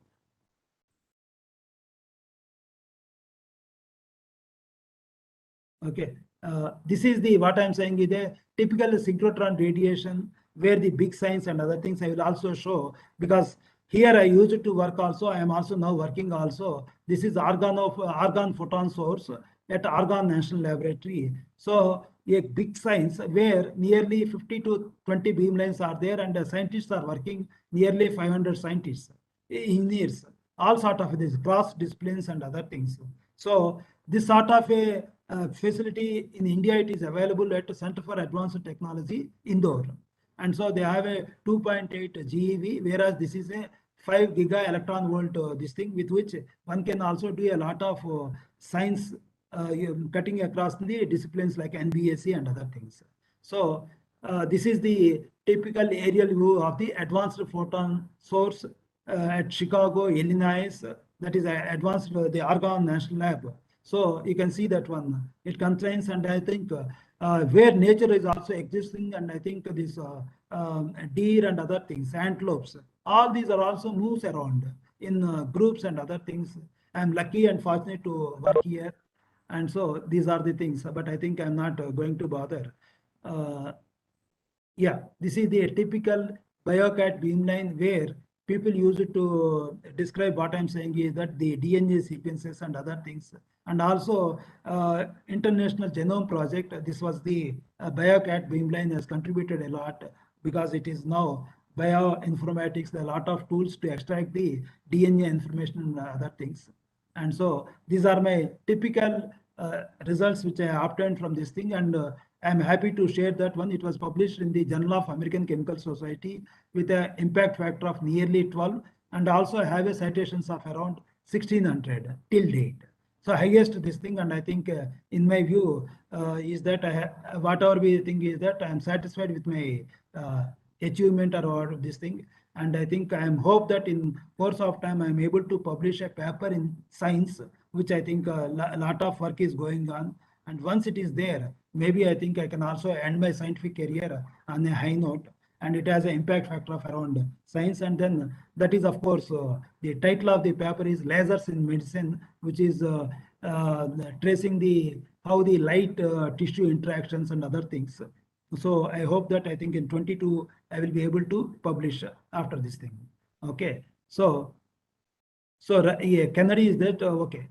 Then we have this photodynamic therapy, with which the cancer diagnosis and other things. You know that the typical cadmium selenide nanocrystal, each color is telling you is that the band gap is changing. So that means you can also tunable materials can be made for different lights and other things. So I think in course of light emitting diodes, we have a different color lights and other things are there. They are using only certain nanocrystals and other things. So here also bioimaging is there. What I'm saying is that this photodynamic therapy, nuclear imaging techniques like PET, photoemission technique, this thing. What I'm saying is that those instruments which have been developed in the physics, chemistry, and other things are later applied to the material science and then to humans. So in medical field, whether it is X-ray or MRI or positron emission tomography and all this CT scan, all these things were first used in the basic sciences and later transferred to the medical sciences. And now you know that the treatment and other things, optical imaging is also. And now what I'm saying is that most of the MRI and other things. So now people are trying to go into the NIR, near infrared fluorescence imaging. And I think for that, there is this CV Raman effect, this infrared spectroscopy, with which you can also thermal imaging sensors and other things. Now in the national security, most of the time we are doing that one. Okay. And so I think these are all the things conventional, because the advantage with the nano, this thing is that photo bleaching, multicolor labeling, molecular size nanocrystals, biocompatible and other with many other possible applications. And so we are this thing. So the thing is that diagnostics are there. Imaging can be done. X-ray, MRI means a targeted sensor, cause of disease sensor, therapeutic, cancer targeting, and all these things. So advantage is there. Of course, I just wanted to using this photodynamic therapy. What is this thing? It is production of the singlet oxygen, which kills the tumors and other things. So these are all the things, and it has to be 24 to 48 hours. And so I'm not interested, because what I can say is that the PET is that light is there. So because the tumor is there, and then chemical concentration at the tumor site, and then with light it has been excited, and after certain time tumor has completely gone, selectively destroyed. And so this is some sort of a schematic way, molecule interacting with the oxygen molecule and producing a molecule in an excited state plus singlet oxygen. So singlet oxygen is highly reactive and also very small lifetime. So one has to take into consideration and this thing. And so treatment of lung cancer using the PDT is that you can say the cancer cells are there in the lung, and after that bronchus during PDT, because after the treatment. So it is coming this thing, and I think after nearly 2 years undergoing the PDT, then completely the lungs have been cleared from the tumor and other things. So some of the things is that, because the advantage is that you are exciting with the diode lasers and other things, and 630 nanometers means it is falling under the visible region. So we also developed this HPPH photochlore and all these things, and then we transferred this to a company, Chinese company, and then it is also giving a good this thing. So these are all. And then I did also structure of organically modified silicon nanoparticles, and then how it looks like silicate nanoparticles using this. Mr. Rao, please conclude. Yeah. Please conclude. Yeah. Okay. So this is one of the things, and then cyanide dye and other things, we have the things. Okay. Finally, I would like to show the thing is that RFI tumors and other things, how it is coming, and then no tumor regrowth after this thing. And so fluorescence and PET imaging also we have done it, and all these things. So these are all the certain things. So I can say is that we want to therapy and diagnosis, so that a theragnostic area has to be this thing. And finally, I would like to say that CCT would like to continue with the past activities, collaborative research with industrial relevance, multi-annual research planning linked to innovation, support industrial change if possible, and as I put it in a question mark and other things, I think. So thank you very much, and sorry for exceeding the time. Thank you so much, Professor Rao. Now I request Professor R.S. Meena, Dean Research, Rajasthan Technical University, Kota, for his presentation. Professor Meena. Am I audible? Yes.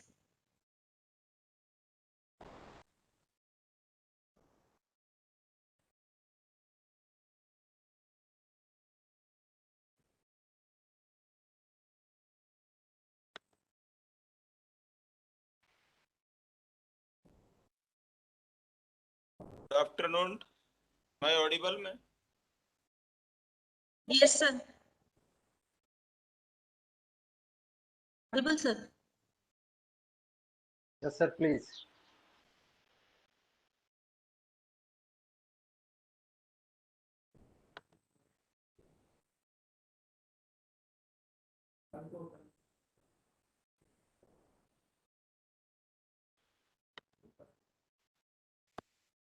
Yes, sir. My screen is visible. Yes. Visible.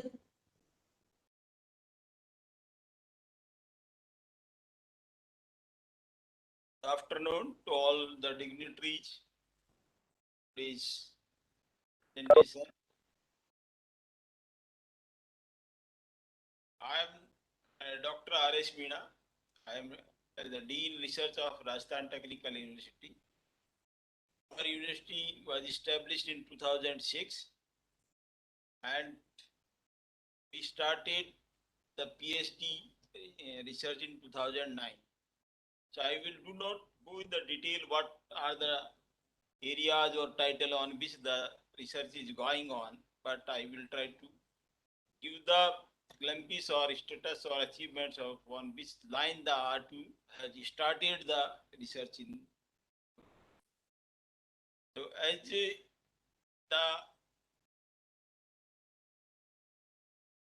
vision of our university,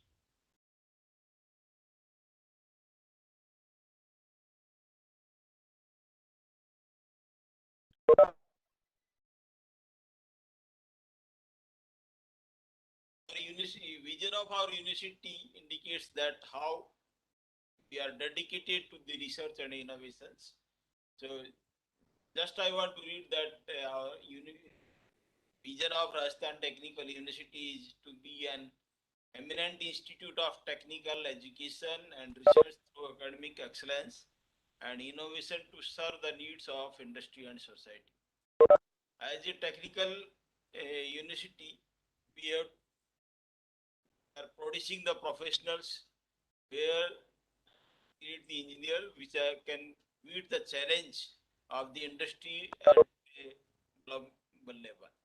So, and to meet this vision, our university decided to work on the three missions that provide quality education with focus on practical knowledge and ethics. The second mission is to maintain a student support system for their professional growth, compete globally, and finally to promote an environment conducive for innovation, entrepreneurship, development, and research. Rajasthan Technical University right now running the three programs, undergraduate programs in different engineering disciplines like civil engineering, electrical engineering, mechanical engineering, electronics, computer science, IT, electronic instrumentation control, petroleum engineering, like this one. The total 11 engineering branches are there. Some either they are running in the RTU campus or university departments, as well as around total 65 affiliated institutes are there. So as the apex umbrella of R2, total 65 private colleges are also running, or government colleges are running in the territory of Rajasthan. The undergraduate programs, and then second level, the R2 is in the postgraduate level, Master of Technology program, basically. In the different total 18 branches are there. And these areas are all technology areas, basically the communication, control, software engineering, geotech, structure, thermal, mechanical, or like this one. So all engineering branches now total 18 PG programs are running in RTU. And RTU had started the PhD program in 2009, and a total 12 areas are there broadly in which we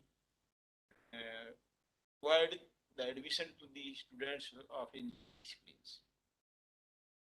Especially in case of the technology or as an engineering program, the research is not only started at the PhD level, but even at our BTech level, the students have as part of their curriculum to some kind of research or in latest area where they have to complete the project groups, and they have to take the training in the industries which are running. So the real problem or latest innovations of technology are the students learn practically. They have to deliver some seminar in which the total hot area or thrust area where they can expose or make themselves capable to deal with the latest research area. So our students started the research basically not only at the PhD level, but they started at BTech level, and especially when they complete the master level program, then every student have to complete a dissertation project. Basically, that is called the dissertation. That is a minor PhD thesis, you can call them, where every student have to do some innovation in technology, where international level research publications that is accepted only, and the dissertation have to be basically a research, a minor research we can call it, and that research dissertation have to be evaluated not only inside the RTU point the examiners, they send this dissertation out of the institute, and a panel of examiners are there that have to be evaluated on point basis. So these are the basically two minimum level of curriculum part in which the student, every student is bound to do the research in our UG program as well as in MTech program. And especially when we talk about the PhD or research or doctorate, at that time, definitely the student have to be some publication of the international journals. As our RTU, the hierarchy can call that Rajasthan Technical University. We have a Dean Research Office led by the Dean, and all research activity have to be governed and monitored by the research board. The board is headed by Honorable Vice Chancellors. So an internal stakeholder in our university, there are total 8 departments are there dealing with different engineering like civil, mechanical, electrical and electronics are there. As an umbrella on the apex of this engineering in Rajasthan, we also have some external stakeholder which are our alumni. Rajasthan Technical University established the research center at its affiliated institutes so that these research can be taken at the not only at the Rajasthan Technical University campus, but even in all the affiliated institutes will provide a chance or a opportunity. So every institute will can apply for start a research center at their own. These research centers are governed by monitored their qualitatively or administratively or their every activity is monitored and governed by Rajasthan Technical University.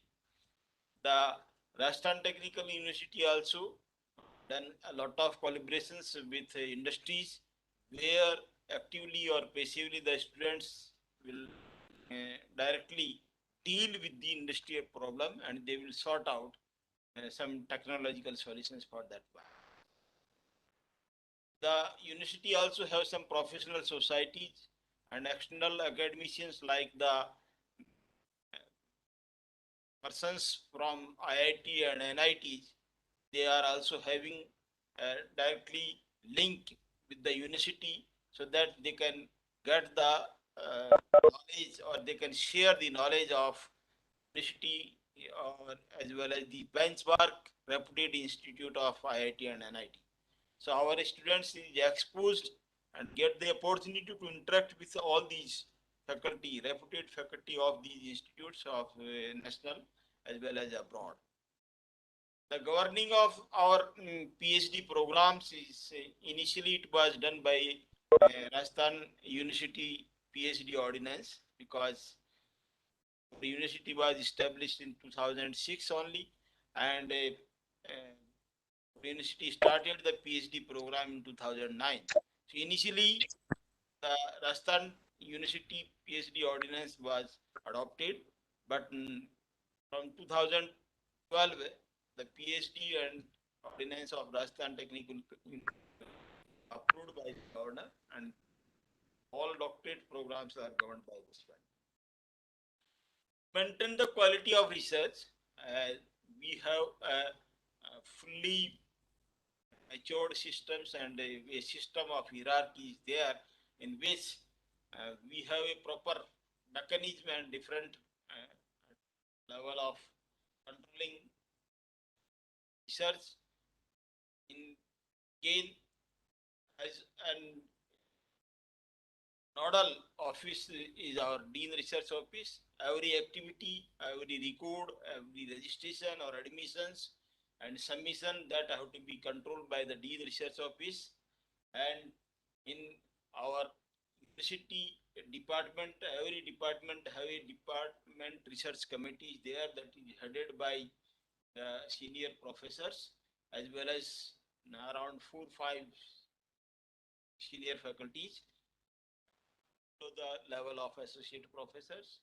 Some members of this research committees are outside of our Rajasthan Technical University. They are from NIT and IITs are there. So this is the main body under which the research work have to be monitored, evaluated, as well as supervised.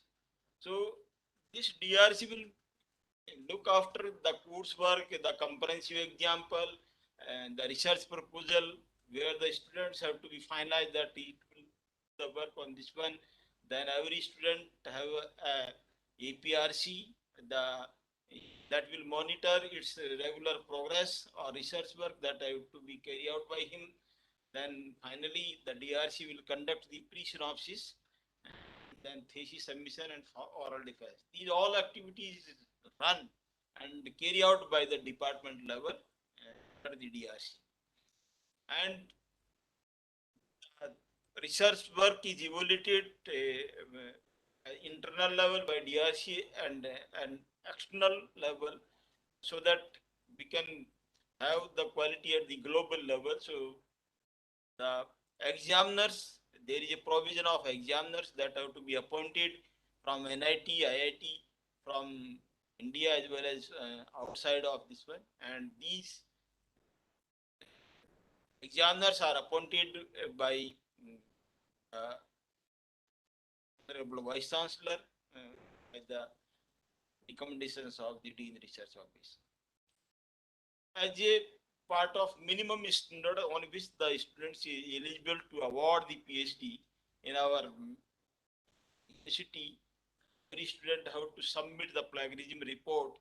Not more than 10% is acceptable by a reputed software. Every student have to be taken out the plagiarism report. That's so its original work is accepted only, and the students complete and publish at least 3 journals which are STI journal or Scopus, not below that. They are that way. It's part of the facility to the research scholar that is available in our Rajasthan Technical University is that We have different scholarships either under the TechU program. Rajasthan Technical University itself provide around 25,000 per annum to the regular students. Around 12 to 15 scholarships are every year awarded to the students who take the full-time admissions. We also have 8 AICT scholarship as at part with the UGC GRF. Some DST and other learning agency programs projects are also running in which the students can get the scholarship at part with the AICT or JRF. These are the different scholarships we will provide to the regular or full-time students. The students also have funding provisions by in which if he present his paper to a conference or publication where if some registration fees is there, or if he go in person to deliver present his paper, then the TADA and other charges is reimbursed to him by the university. We also have a provision of contingency around 20,000 per year to every student to meet the other charges. In university departments, around total 55 plus labs are there which are equipped with latest technology apparatus where the students have to do their experiments, research and analysis and measurements are there. And recently under the TechU program, we developed the research hub in the different areas like VLSI design, RF microwave, advanced communication, robotics, 3D printing, and the overall cost is more than 2 crore have been expanded. And this research hub is the venue where the student of not only from RTU, but the students who been working their research in the affiliated institutes are eligible. They can do their research work in these labs. RTU also provide the facility that the student can take the admission either full time or part time, and according to his condition, he can take the admission, and after minimum 2 hour a year, the full time mode can be converted to part time online. This is very similar to the program PhD program which are running in NIT and IIT. As far as the fees is concerned, art is very very good opportunity that our fees is on very nominal fees is there, around only 11,000 per semester is the maximum fees we charge. National level it is the very low that is provided. In engineering students do the research in the step basically every time here to design and the simulations a lot of times. So we have in our university the licensed version of the different international level engineering softwares like MATLAB, KTR, Cadence, Mentor Graphics, OptiShoot, and like. So these softwares are licensed version softwares are available in the university. The student can work on these softwares. These are basically the international level as well as the industry compatible softwares are there. If the student do these work on this one, then directly compatible with the foundry or industry where it can. As a resource for the applications, the provision subscription of e-journals like IEEE elsewhere. Now all engineering journals are available. The student can access from their by login password is and he can access all these journals where he can get the latest publications or he can submit his research. We also have some specific testing and fabrication labs are there. So whatever design he do, he can validate here. So these are some specific labs where all facility of design, testing and simulation facilities are available. Recently, we also have a IP cell is there where the facility to register or file the patents for. As far as some only the achievement is there in R2 right now, total 120 faculties are working as a supervisor. Most of them are working in R2, but some are working in the affiliated institutes. Total 366 PhD students have been enrolled, and out of that, 80 PhD have been awarded. PhD was awarded in 2015. If we consider roughly the publications in reputed journals, RT department as well as its affiliated institute, then 500 plus. The quality of these publications are measured in terms of the index or citations are there. So right now the citations of the faculty in the RTs are more than 10,000 index. In our university, the total 5 programs have been NB accredited, and JIT for electronics, mechanical, and IT have been done, and we are waiting for the results.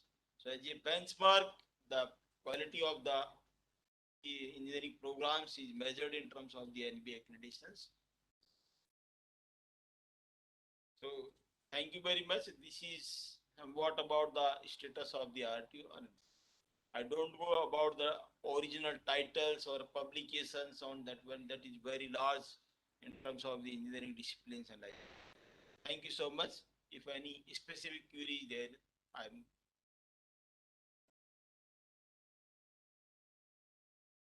Thank you, Professor Meena.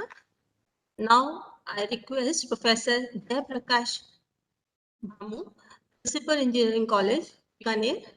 Professor Bhamu.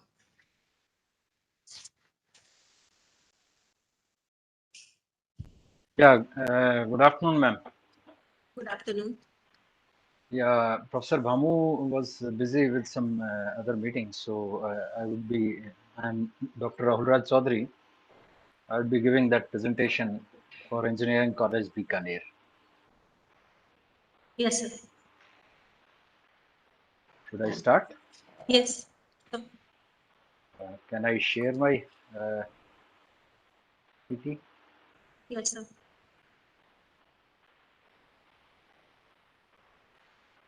My voice is clear, I think. Yes, clear.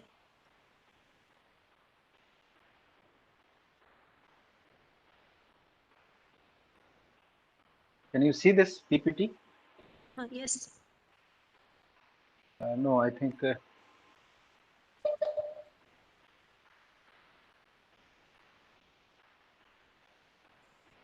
So this PowerPoint presentation of Engineering College Bikaner, I think it's visible. Yes, visible, sir. You can start. Yeah, thank you very much. Thank you, madam. So very good afternoon, Secretary Madam, and all the professors from various universities and other institutions. I am Dr. Rahulraj Chaudhary. We also putting some efforts for just meeting out the mandate of state government, their initiatives, and we are putting our efforts for developing a conducive environment and ecosystem for innovation, startup, and entrepreneurship. So definitely with some constraints, and we do have some advantages also. So the major advantages we are having that we have a number of students, around 2,500 motivated students we have. So we can work with them. Another advantage is around more than 100 very qualified trained faculty members we are having in our institution in all the departments like engineering, science, MBAs, and other humanities. So these are very important advantages, and one more advantage is that this area we are sitting in that northwestern part of India, northwestern part of also northwestern part of Rajasthan, so quite near to Pakistan. So it's a very deprived, underdeveloped area, and we do have a very good opportunity. We do have a very good scope to contribute for development of this area, industrial development in this area, especially that solar power and other areas are very upcoming areas.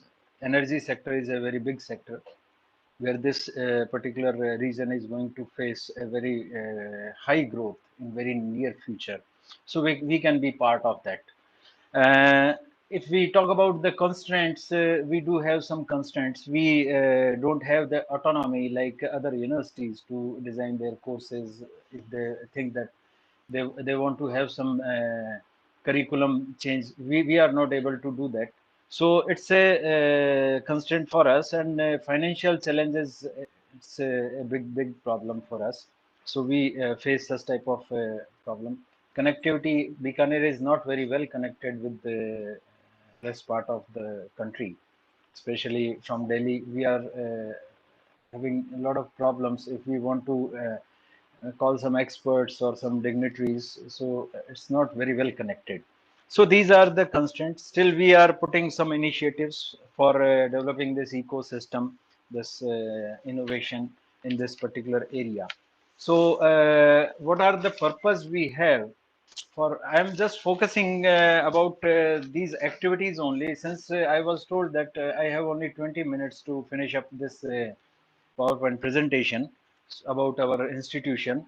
So this purpose, basically what the purpose we are having for all these activities, the first thing is to develop that ecosystem which can promote that scientific technological innovations, which can really promote that some students who can become a founder of some startup and create their own enter enterprise, which can contribute for dealing with the national problem of unemployment, as well as they can come out with innovative products for society as well as for industry.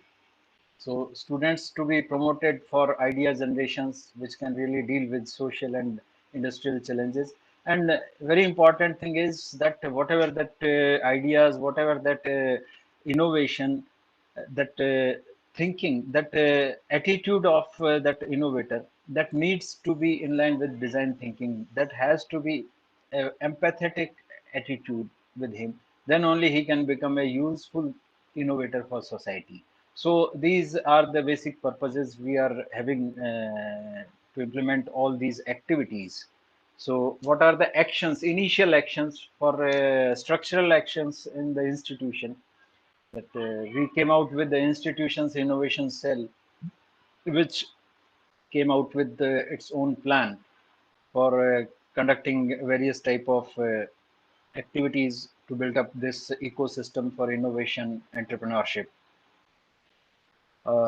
Second action was that some hobby clubs like Robo Club, Drone Club, that sort of clubs we have established in our institution under Student Activity Center, where student can choose his area of interest, where he can not only develop his knowledge, but he can entertain with his other students with development of that ideas or basics of that technology.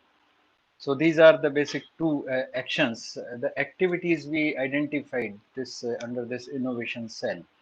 There are 6 major activities we identified. That first we have to go for a design, development and fab lab, where the student can really puts their creativity with different type of products. Second thing is that student has to interact with the resourceful startup founders, IPR experts, some researchers, some innovators.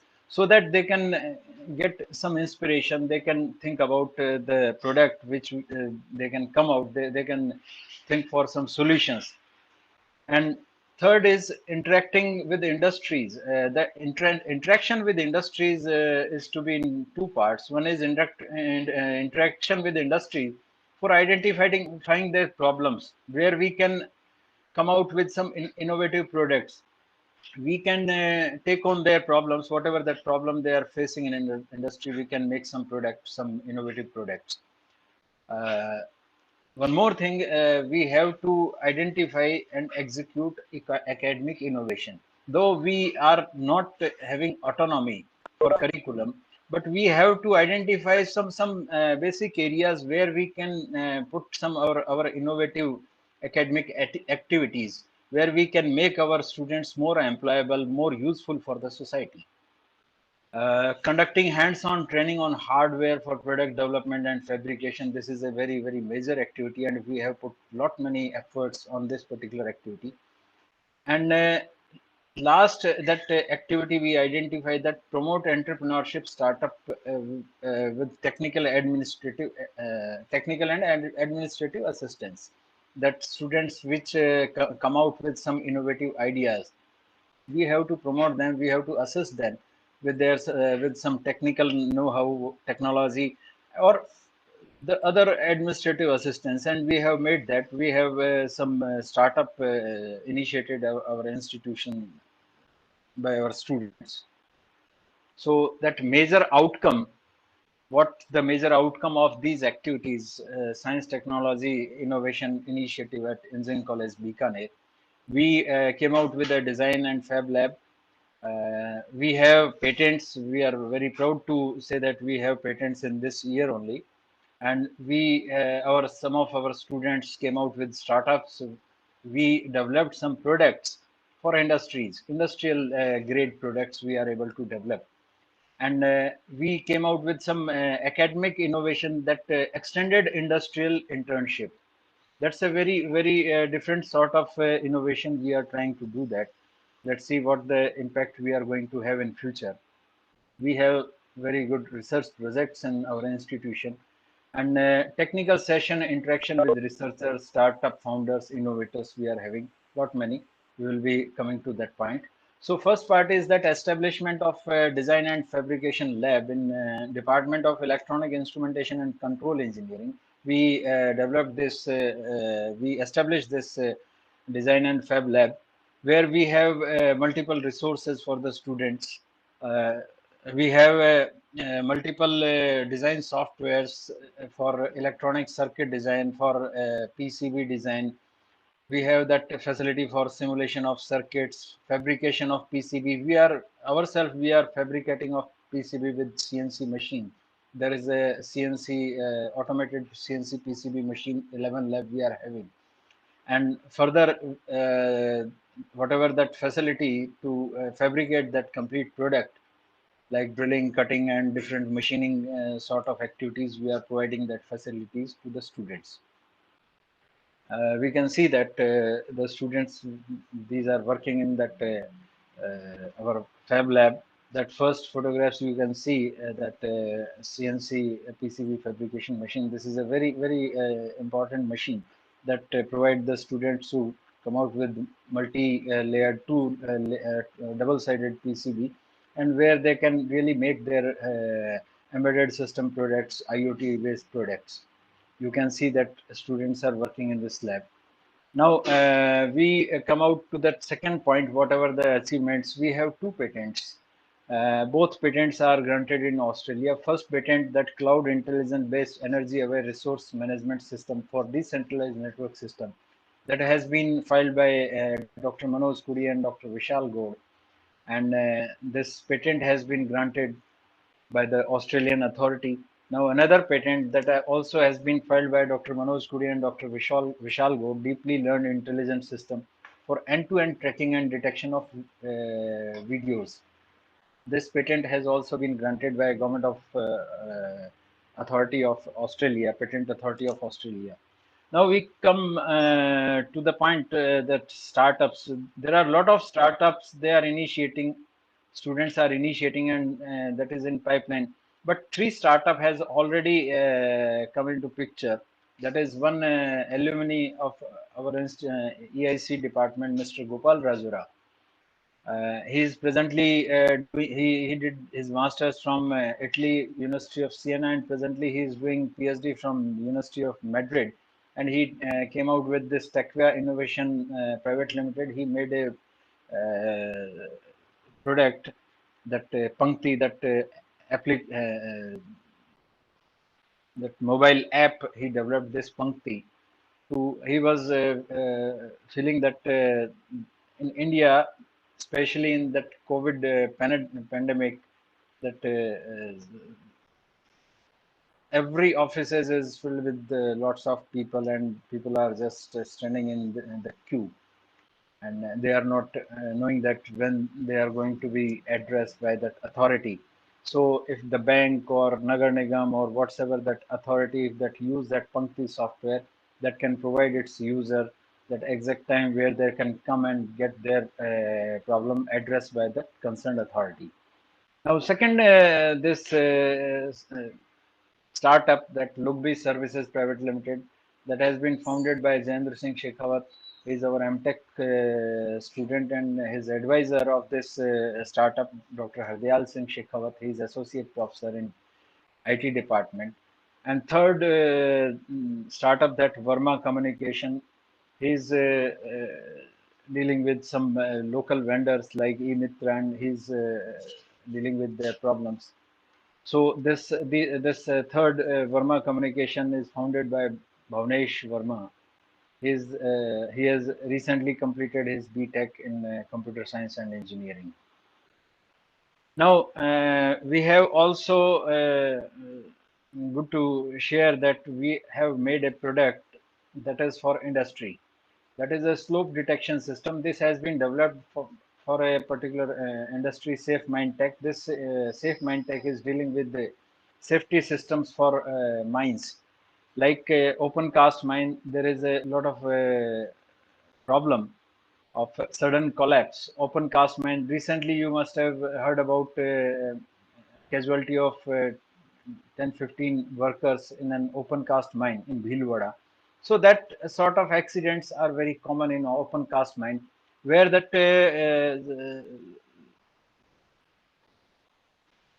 it collapse, that upper portion collapse, and there need to be some warning system. This particular product is able to give a warning system. It can measure very slight that deformation in that upper strata, and it can identify that how much displacement has already taken place, and what is the exact time where all the engineer that workforce has to evacuate the open cast mine. So this is very important, and students not only developed that product, hardware product based on IoT embedded system. They have also came out with a app to be used with this system. So all the data, all the information that can be captured with an mobile phone with a app, whatever that developed by these students. Another innovation we try to do, that we found that students are not employable. If we go with the university curriculum, most of the students are not employable or useful for the industries. And we have to come out with certain activities which can really shape up these young boys to the usable products, usable engineer in the directly usable engineer in the industry. So Asti Infotech, that's a Bangalore-based company, and we have signed an MOU where the students would be joining an extended internship program. Student would be putting some time after their regular classroom activities, and they will be tracked. Every student will be tracked personally for their interpersonal skills, for their attitude, for their software skills, or whatever that professional skills required for that industry. So students will be exposed to a real-time industrial environment, and after 2 years, 3 years, they will be ready to be appointed to the field activities of that particular industry. So 6 students have already joined this internship so far. We are trying to have such type of MOUs with 2, 3 more companies, and we will be definitely coming out with some more students to be uh, absorbed in this extended industrial internship. One more thing is this extended industrial internship is providing them financial support also. So most of the students who are coming from the rural background, very poor background, they are facing to just submit their fees in self-finance mode. That on and around 1,50,000 rupees is at least required per annum for their this course, around 70,000 that college fees and other expenditures for hostel and other expenditures that has to be met. So student would be able to meet out that expenditure also. So it's a very good motivating feature for them. The research projects, we are having some research projects like first research project by Dr. B. Megasham Raju, Dr. Dharmendra Singh, that has actuator design and testing for deployment of fire extinguishers ball with IoT based drone. There are some places where human presence is not possible. So drone will be used for such type of emergency activities. Around 19 lakh were sanctioned, and that project has completed. Around 17 lakh rupees has already been utilized for that. That project report is still to be submitted. Another that project that is having around 13 lakh 39,000 rupees grant for PVT system for domestic and industrial applications, where photovoltaic and thermal, that hybrid power systems are going to be established in this Bikaner region. So this project would be able to provide the technical know-how to those industrial houses. This is the 10 kilowatt solar PVT based power generation project in our institution, that you can see that uh, that is this solar energy is being used by our institution also. Like we have that supplied to various part of that institution, and there are some applications also for drying some vegetables or some local products like papad, bhujia, and like that. So that is that local application we are trying to have. We are trying to have our activities more centered to develop this local area. So this is that drone that has been developed by Megasham Raju and Dr. Dharmendra Singh. So this is another an activity in Bikaner. There is a Goshala that has that biogas plant, and that was not non-functional since last 10 years. So our mechanical engineering student, they visited that place and made it functional, and now it's working perfectly. So this is providing this Goshala that they're like they have that financial support, they have that fuel that is being used by that Goshala. So that sort of innovation, that sort of activities, support to the society, we are trying to make with our students. So this is also a product which is electric vehicle that student has made in our institution, and this is yeah. So this vehicle, this is competing with the nowadays that e-rickshaw and autos, and this is very much functional and being used in an institution. In addition to these, very important activities that we have to make possible some interactions with researchers, startup founders, innovators, and more than 75 training and interactive sessions we have conducted during this year, last year, 2021. So these interactive sessions we had on startup founders, they interacted with students, IPR specialists, they interacted with students, came out with the importance of the IPR, what are the different terms of IPR. Same is innovation and entrepreneurship promotional interactions we conducted. So these all are conducted during last 1 year, and we have a good contribution of students also. Almost 22 ideas were generated by students, which were presented in Smart India Hackathon, National Innovation Constant, and Toycathon this year only. So these are the activities which we can see from students.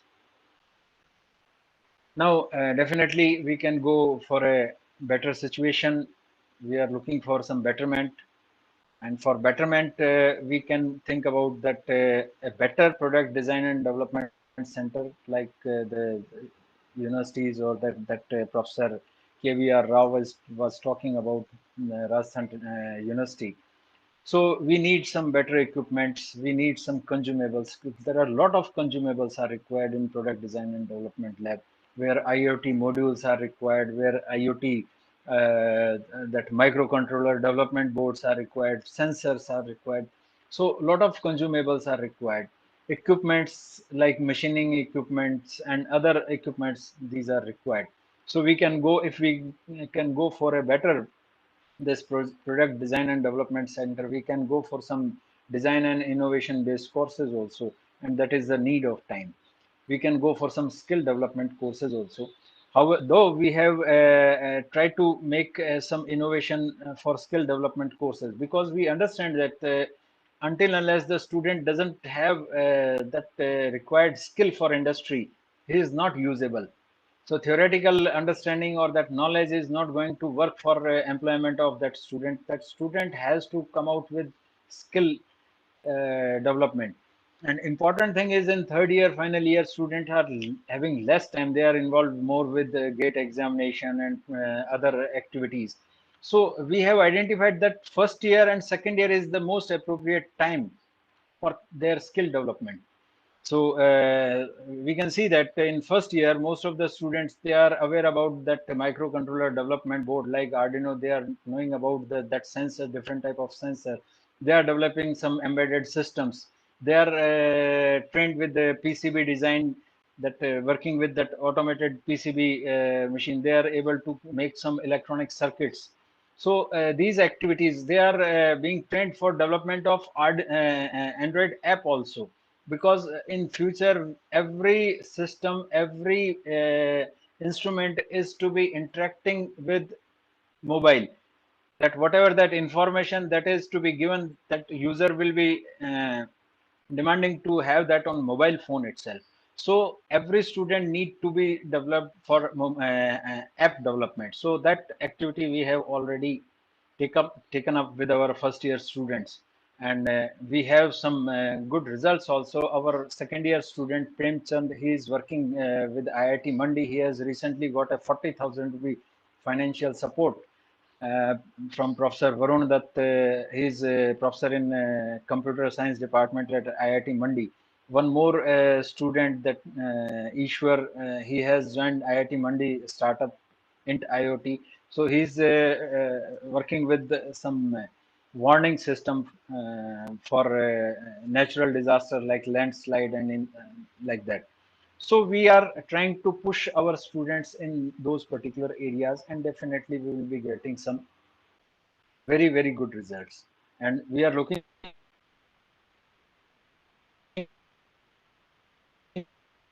for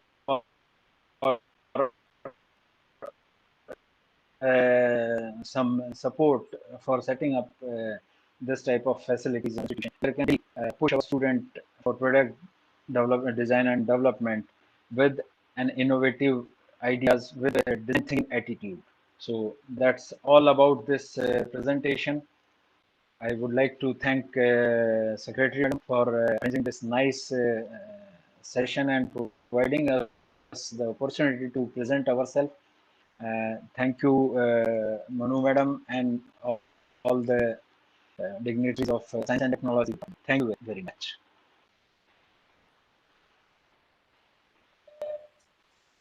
Thank you, Professor Chaudhary. Now I request Professor S.K. Sharma, Director of Research, MPUIT, Jaipur. Professor Sharma.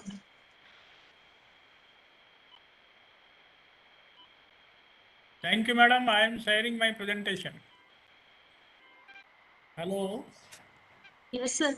I am sharing my presentation. Okay, sir. Kindly unshare the presentation. Already it is there from our Dr. Chaudhary's presentation is there. Kindly unshare, sir, it.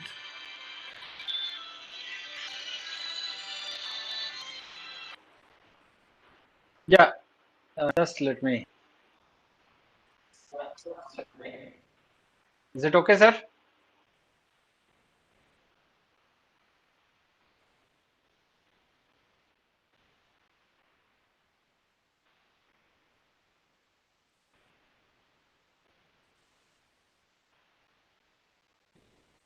Good afternoon to everybody. At the outset, I extend my hearty gratitude and congratulations to the respected Secretary Madam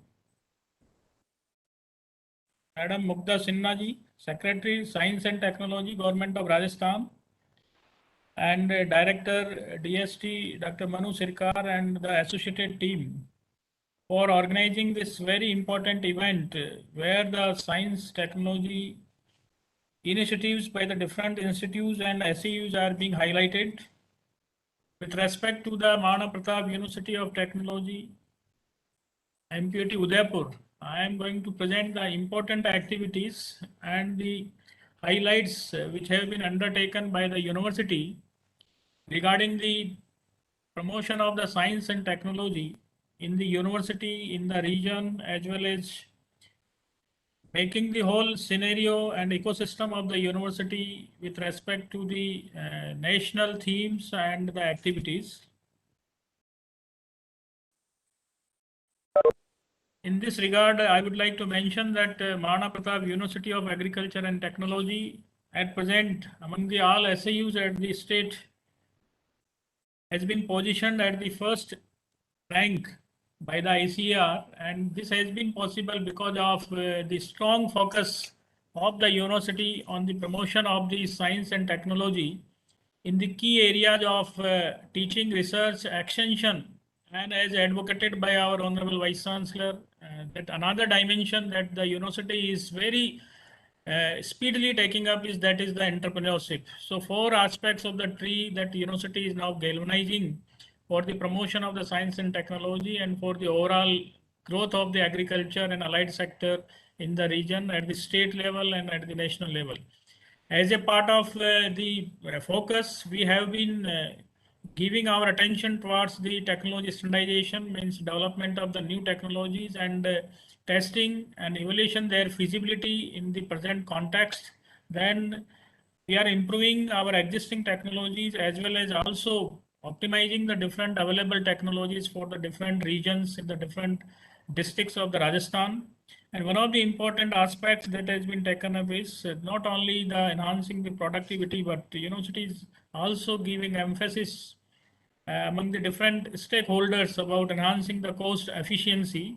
And similarly, an organizational impact is very important part, because until unless whatever the technologies research has been done by the university, if it is not reaching to the farmers, farm women and different stakeholders, its impact cannot be satisfied. That's why university has taken up a lot of initiatives where the real basic things of the science as well as technology is being permitted to the different stakeholders. With this respect, number of changes in last 2 years has been brought in the university by our Honorable Vice Chancellor, Dr. Narendra Singh Rathod Sahab, because first at this juncture, I would like to mention to the Secretary Madam that when we have the visionary personalities as a vice chancellor, definitely the different merging of the technologies as well as the wisdom happens from the national and international level, and this has been possible because of the great wisdom and a great inquisitiveness of our honorable vice chancellor for the amalgamation of the greater innovations in the all four activities of the university, that is teaching, research, extension and entrepreneurship. Here I would like to mention that at the policy level, many changes have been done by the university to promote the science and technology and bringing the research output into the business outcome. New courses in the emerging needs of the society, as well as whatever the new changes have occurred at the national and international level into the different multidisciplinary sciences. Such courses have been introduced in the university. New infrastructure, because after all, for the implementation of all different projects and new things, we need the good infrastructure. For that purpose, a number of research and development projects have been submitted that I would like to discuss later on in the coming presentation. Then patent has been one of the important aspect, and as there is a worrisome approach which has been adopted at the national level, that number of research is being done. But with respect to the Global Innovation Index, our country is lagging behind, and so the condition of the state of the Rajasthan is there. But with the number of the initiatives taken at the university level in the last year, 2 years, our university could have filed more than 10 patents, and 3 patents have been published. Entrepreneurship promotion after 2015, a lot of activities, and even our students startup, they have been awarded nationally and internationally, that we will discuss. So our incubation cell is doing a lot of good work, and more than hundreds of the students are now have started their own entrepreneurship enterprises. Women participation has been focused by the university either in the teaching, research, extension, as well as in the entrepreneurship activities. Not only the research and development dimensions have been focused by the university, but it is very important part, being the agriculture university, that our all technologies and the basic aspects of the technologies have been percolated and disseminated to the different villages. And even many initiatives has been taken under the Smart Village Development Initiative by the Honorable Governor. And it is my proud privilege to mention here that Maharana Pratap University of Agriculture and Technology, it has been given the first rank at the state level among all universities regarding the best smart village development in the Udaipur district in the southern Rajasthan. Similarly, a lot of research and development projects have been taken up into the new areas of science and technology. After taking the research projects, university has commercialized a number of technologies.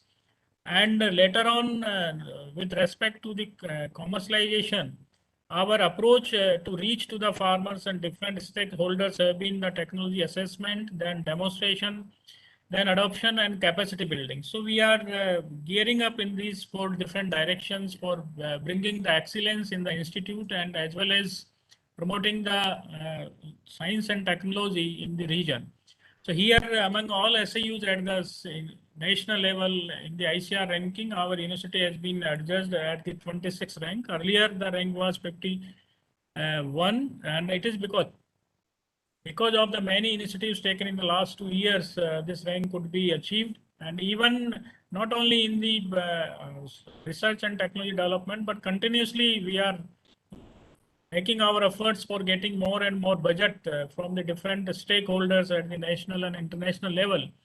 And similarly, our research scholars, research scientists, they are working in the new areas, and the research papers published by the scientists, our university H index has been the 56th, and which is very important that before 2 years it was only 36. Now it has reached to 56. So many new policy changes have been done by our Honorable Vice Chancellor regarding the promotion of the high-rated papers in the very good journals by the students, by the scientific staff members, that we will discuss.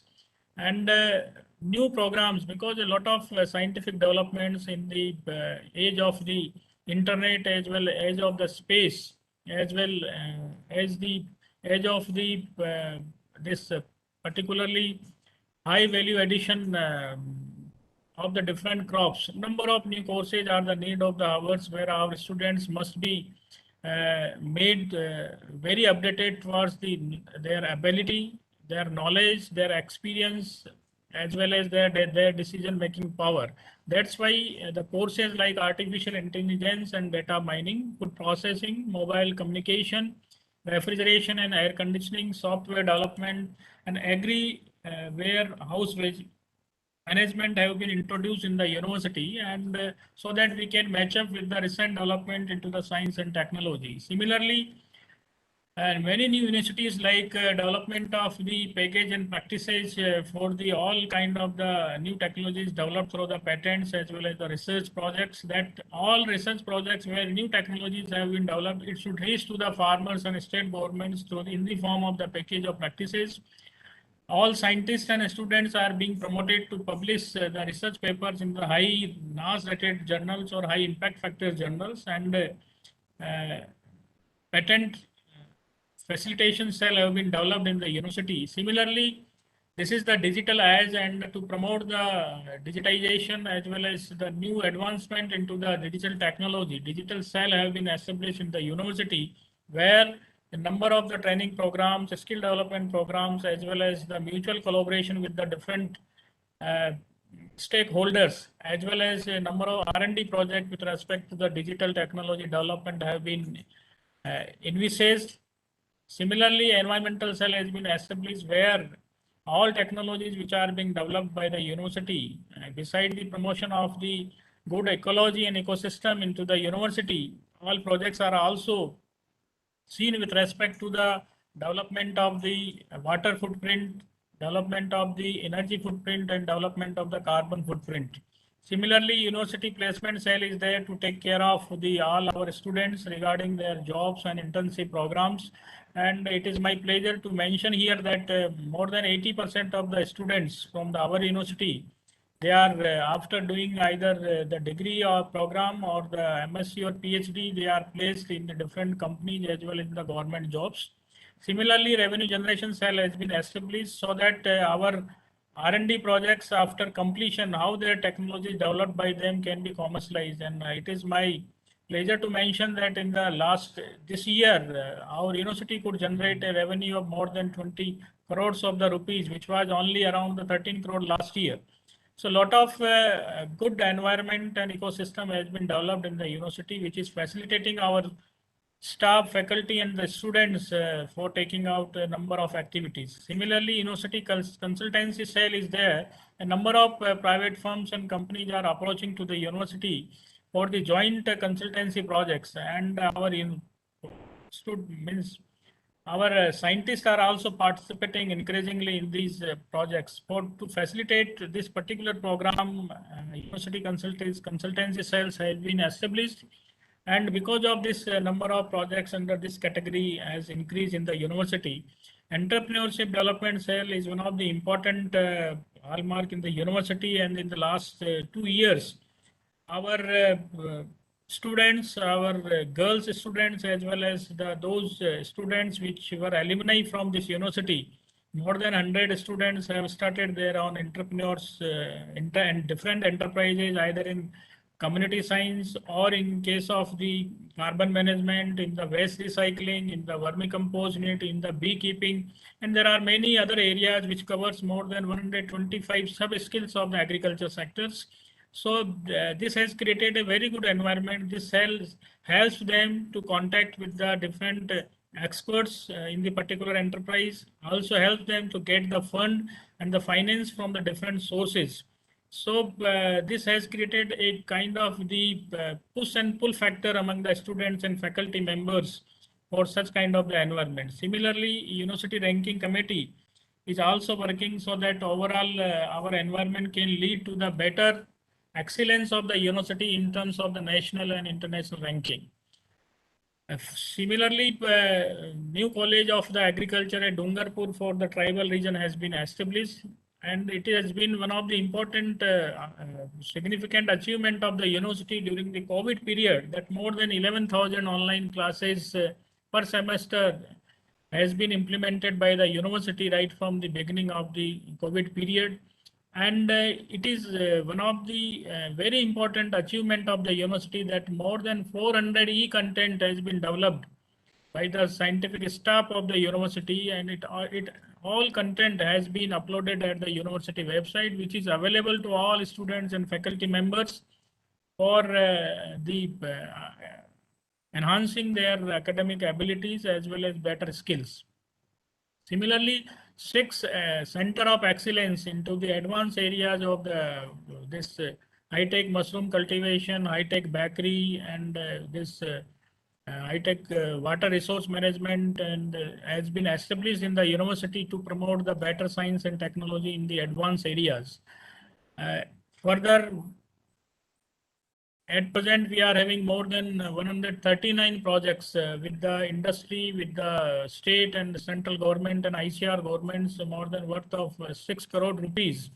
Total projects submitted by the university in last 2 years, it are worth of the more than 30 crores. But because of the COVID-19, some new projects in the area of the phytotonics as well as the digital technology as well as the virtual and mixed reality are under process of the final sanction.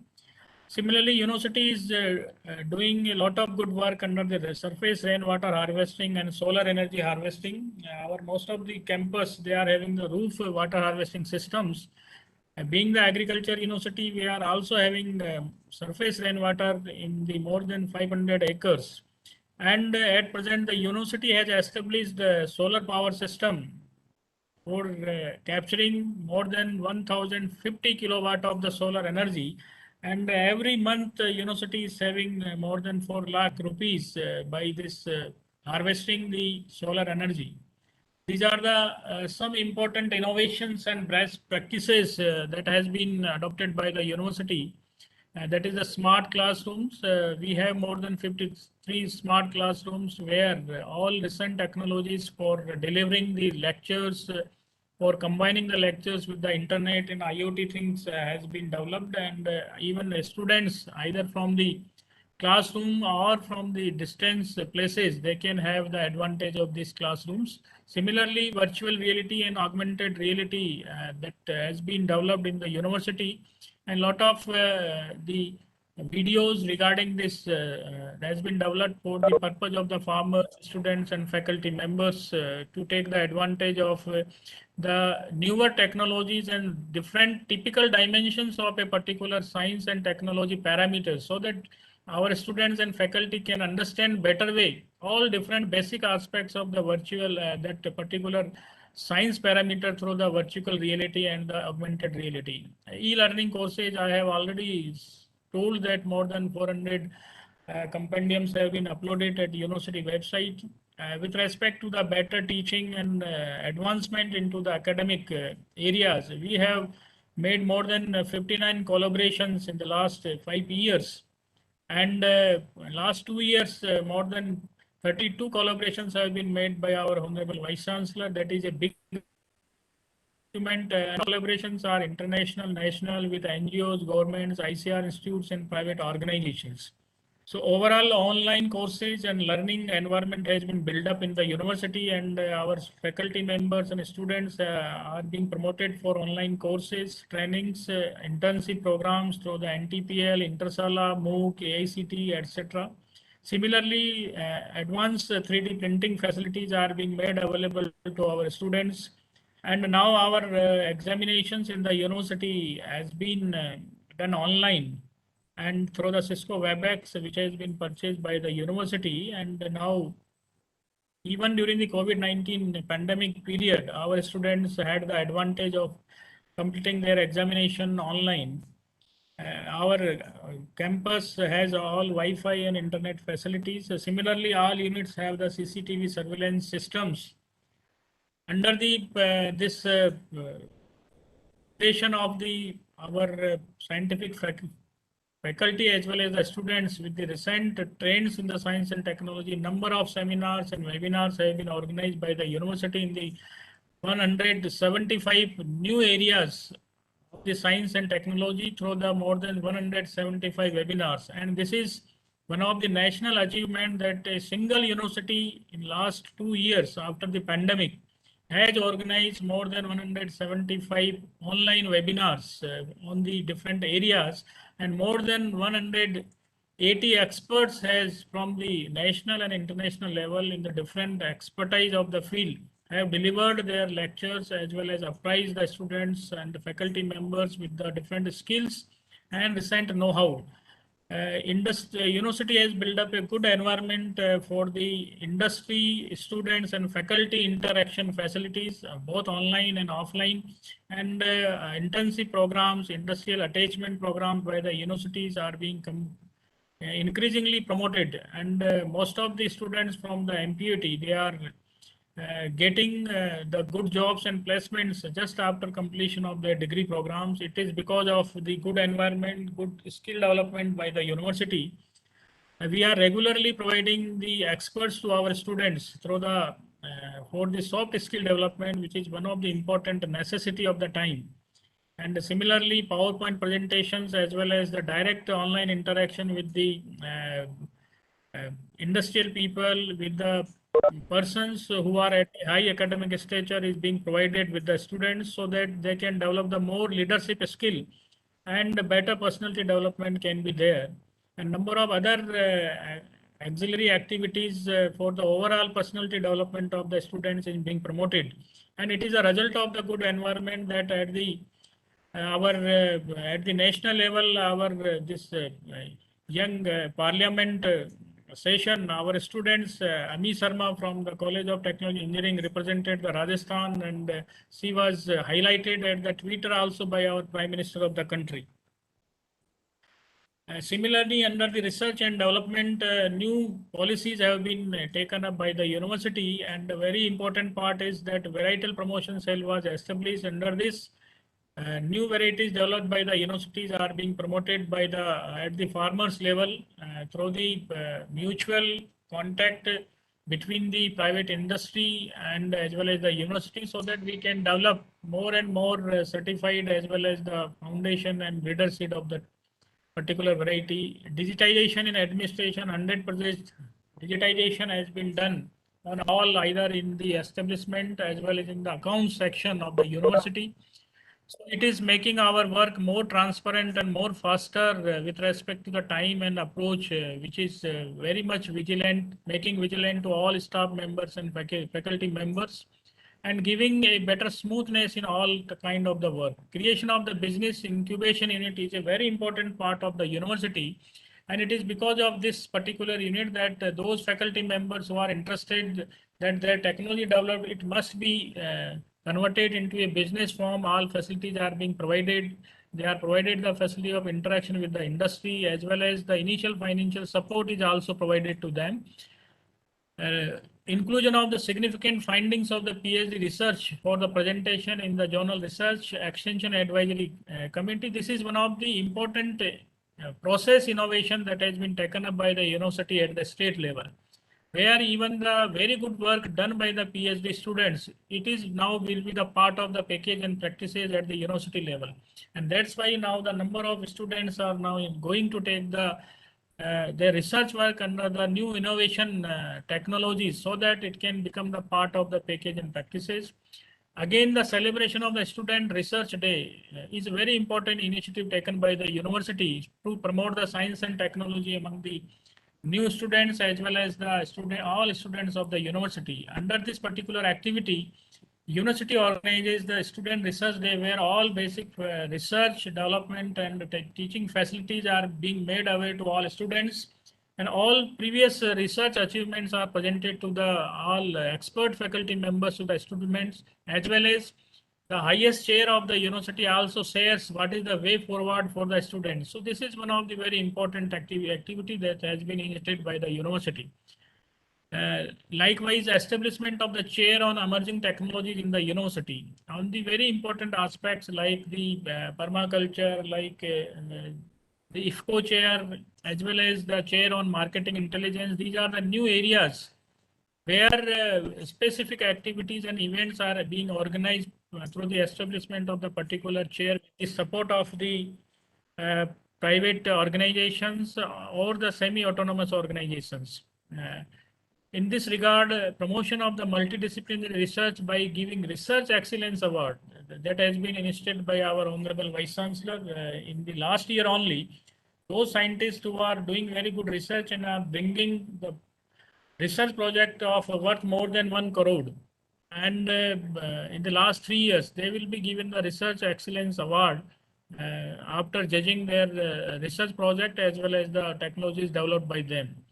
Then appreciation certificate for the scientists for development of innovative technology for benefit of farmers.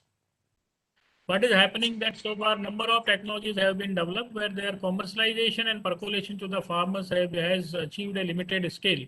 So to promote the innovative technology for the larger benefit of the farmers, this award has been initiated by our Honorable Vice Chancellor, sir. And definitely now our scientists have taken up the attention of this particular thing, and that will really boost up the upscaling of the new technologies to the farmers. Now, promotion of the organic farming in the university has been taken up to promote the environmental aspects as well as the promotion of the organic farming technologies in the university and the domain area by setting up 1-hectare certified area in the university. Our students and faculty members and farmers will get the real experience of knowledge, ability, skill and experience in this particular area, which is the emerging need of the particular time. Similarly, appreciation to scientists with research papers published in high NAS rated or high impact factor journals has been recognized by the university, and such scientists are now being awarded. And it is the result of this particular initiative that our high impact factor research papers have increased in the university in the last 2 years very drastically, which I will show during presentation. Now, university has its own seed policy, and this is in the last phase of its finalization. It will build up the commercialization of our varieties as well as provide the more facilities to the scientific community for the development of the new varieties. Again, the convocation caused by this organized by the university based on the recent technology of the mixed reality has been appreciated at the state and national level, because this was the first convocation where our students were conferred the degree by the mixed reality, where our students were physically absent, but really it was looking like this, that they are in presence, they are taking the degree or the medal from the Honorable Governor and Honorable Vice Chancellor, sir. For the part of the promotion of the research, number of research, new research projects have been taken up by the university, and presently more than 30 All India coordinated research projects, voluntary centers, and more than 382 ad hoc research projects are under implementation in the university. In the new areas, university is continuously making the efforts we have achieved new projects in the area of the organic farming, renewable energy, as well as weed management. Even our state of Rajasthan, this is the only state after the Sikkim, which is having the Center for Advanced Faculty Training on Organic Farming in the Rajasthan. Similarly, our university is the first university in the national level, which is having only the single project of the country, niche area of excellence on organic poultry, where all kind of the technologies for the development of the organic poultry farm and its associated technologies will be developed at the university. Now, looking to the emerging needs of the science and technology and farmers as well as the national needs, these are the different 20 areas where the students and the scientific community of this university is working for the better growth of the agriculture. I am not going to narrate all these areas, but university has focused mainly on the nanotechnology, polyhouse development, better insect pest management, entrepreneurship and living security, women empowerment, and organic farming and water budgeting. As I was discussing about the digital technology cell, that we have taken number of initiatives under this particular cell, that we have made the robot for the navigation and just showing the way out to the our guests, as well as making them aware that putting their reply of the different queries, that where to go, how to go, and giving the reply of the different questions. So it is a kind of the novel experience for our students, that how robot works, and our engineering students are working on this. Then similarly, Internet of Things for real-time soil monitoring. So far, soil health cards are there, and different soil parameters are there. But at the time interval of the 15 minutes, we can get the different aspects of the NPK, even soil moisture, pH, EC. These parameters can be monitored directly by the farmers, even the students and the faculty members, and we can take the real-time decisions for the soil health management. A good work is being initiated at the university level under the virtual reality content creation and training facility for the students, farmers, and faculty members.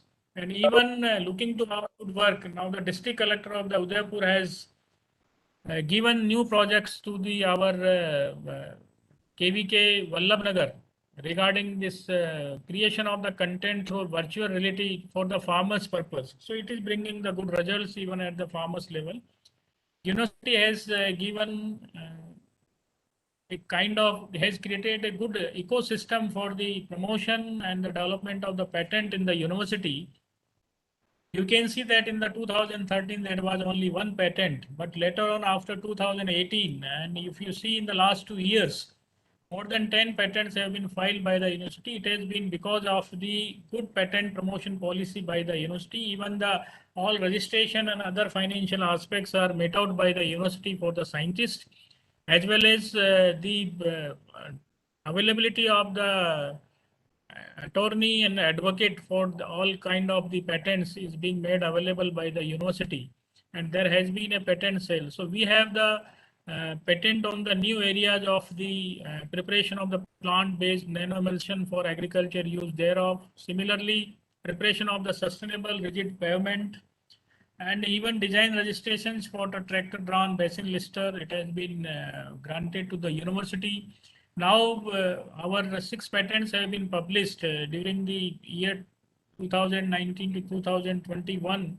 That is on the most recent aspects of the science and technology, that is chitosan based bio nanoconjugates, then rotating finger with push type of the mechanism for automatic vegetable transplanter. Similarly, paver block technology, it has been upscaled in the university, and our scientists are doing the good work in this direction. And on the same technology, there are more than 3 patents are under awaiting for the final report. Similarly, multi-function hammer with 9 replaceable heads, this has also been awaiting for the FER. And not only that, basic research and development is being done in the university, but for the promotion of the technology at the farmers level, Mewad Ritu Android app has been developed by our All India Coordinated Research Project on Agrometeorology at the university. And the important feature of this app is that this particular app is providing 5 days advance forecasting per week to our farmers related to the different agro advisories for the crops and horticulture, animal related advisories for the 7 districts of the jurisdiction of the Mana Pratap University of Agriculture and Technology. And a number of farmers have uploaded this particular app, and even in this particular rainy season, we have got a number of calls from the farmers that because of this app, they are able to do many farming operations with the time, and because of the real time information related to the rainfall, temperature, wind, and other climatic parameters, as well as the what to do and what not to do in such kind of the prevailing situations. At present, university is promoting new innovations in the agriculture, that is IoT-based soil sensor. And similarly, soil mobile apps was developed by the university, and it can be access from the remote, as well as all notification changes can be obtained at the mobile itself. Reports can be taken on the mobile, and accordingly farmers can plan the things. Similarly, sensor-based cultivation in the polyhouse has been witnessed in the university, and now number of the entrepreneurs are coming to the university for getting the knowledge about this. so that under this particular activity, we can detect temperature, humidity automatically and store data and send the message to the operating units to automatically start and stop the pump and foggers. So it has attracted a number of youth farmers toward the particular cultivation under the polyhouse. Similarly, low talent cultivation has been started by the university, and this is a new technology where microclimate can be controlled, and within the limited uh, period of the time and season with the limited land, this activity has been exemplary, and now it is being preferred by the farmers. Use of mulching technology, we all understand that water is a constant of water or limited water is a problem in the agriculture. So how to conserve the water and how to also reduce the cost of production. Plastic mulch technology is being promoted among the farmers, and this technology right from the how to lay the Sir, please conclude, sir. Okay, okay. Now just 5 minutes, madam. So we have signed more than 59 MOUs with the national and international organizations to update our faculty as well as the research and academic collaborations. The important one is with the Western Sydney University, Australia, Ministry of Jal Shakti Mantralaya and Western Sydney University. Our university is the premier university at the national level where all kind of the training and technical facilities related to the water resource management has been undertaken through this MOU by the government of the India. Similarly, Australia-India Water Center has been established where new technologies related to the water technology development are being discussed. Similarly, with the Ethiopia, we have done the collaboration at the national level. A number of MOUs have been done by the university for facilitating our students, faculty into new areas. New initiatives regarding the technology dissemination, online interaction with the farmers, then students, research review, mobile apps, 12 mobile apps have been developed, 2 Kisan portals have been developed. And this is the first time that during the COVID, online scientific, farmer and student interaction have been taken up. This is the first time that the directly Honorable Vice Chancellor has taken the online PG and PhD research review, where a number of new initiatives have been come up and our students have been given the new direction and way forward for the science and technology research. This is the kind of the research is being promoted in the university and continuously our Scopus rating has increased and that is now the 56. And similarly, it is the pleasure to mention here that our faculty member and scientist, Dr. N.L. Pawar, it has been rated among the 2% scientists listed in the renewable energy field at the international level, which is a great recognition. He is one of the scientists among the 1 lakh scientists recognized at international level under the field of the renewable energy. So this is the road ahead that we are now working for revamping the technological based green revolution in the tribal areas. Then we are trying to transform the production based agriculture to the enterprise based agriculture. Similarly, university is trying for and focusing for making inclusive science and technology space for scientists, students, farm women, youth for access and development of best technologies. And the innovations done by the university, a number of initiatives are under the domain to make them at the reach of the village and access to the rural farmers. So thank you very much to the Departments of Science and Technology, Secretary Madam and Director Sir for providing this opportunity. Thank you very much. Thank you, Professor Sharma. Now I request Shri Chintan Bakshi ji, partner, incubation at CIIE, Jaipur. Shri Chintan Bakshi ji. Yeah, thank you very much. Am I audible? Yes, sir.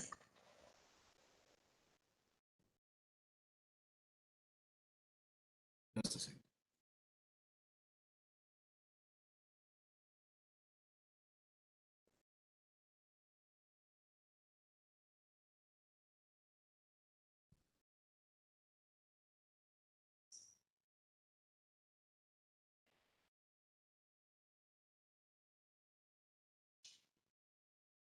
Just trying to- just a second.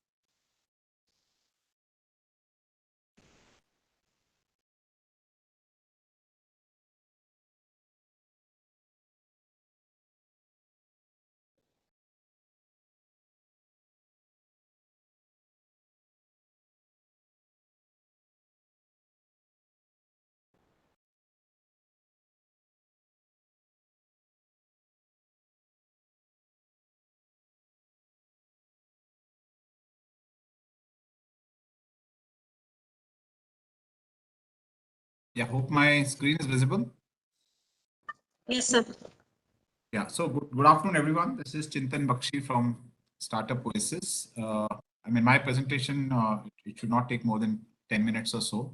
I'm focusing on some of the science and technology based incubation programs that we have been doing.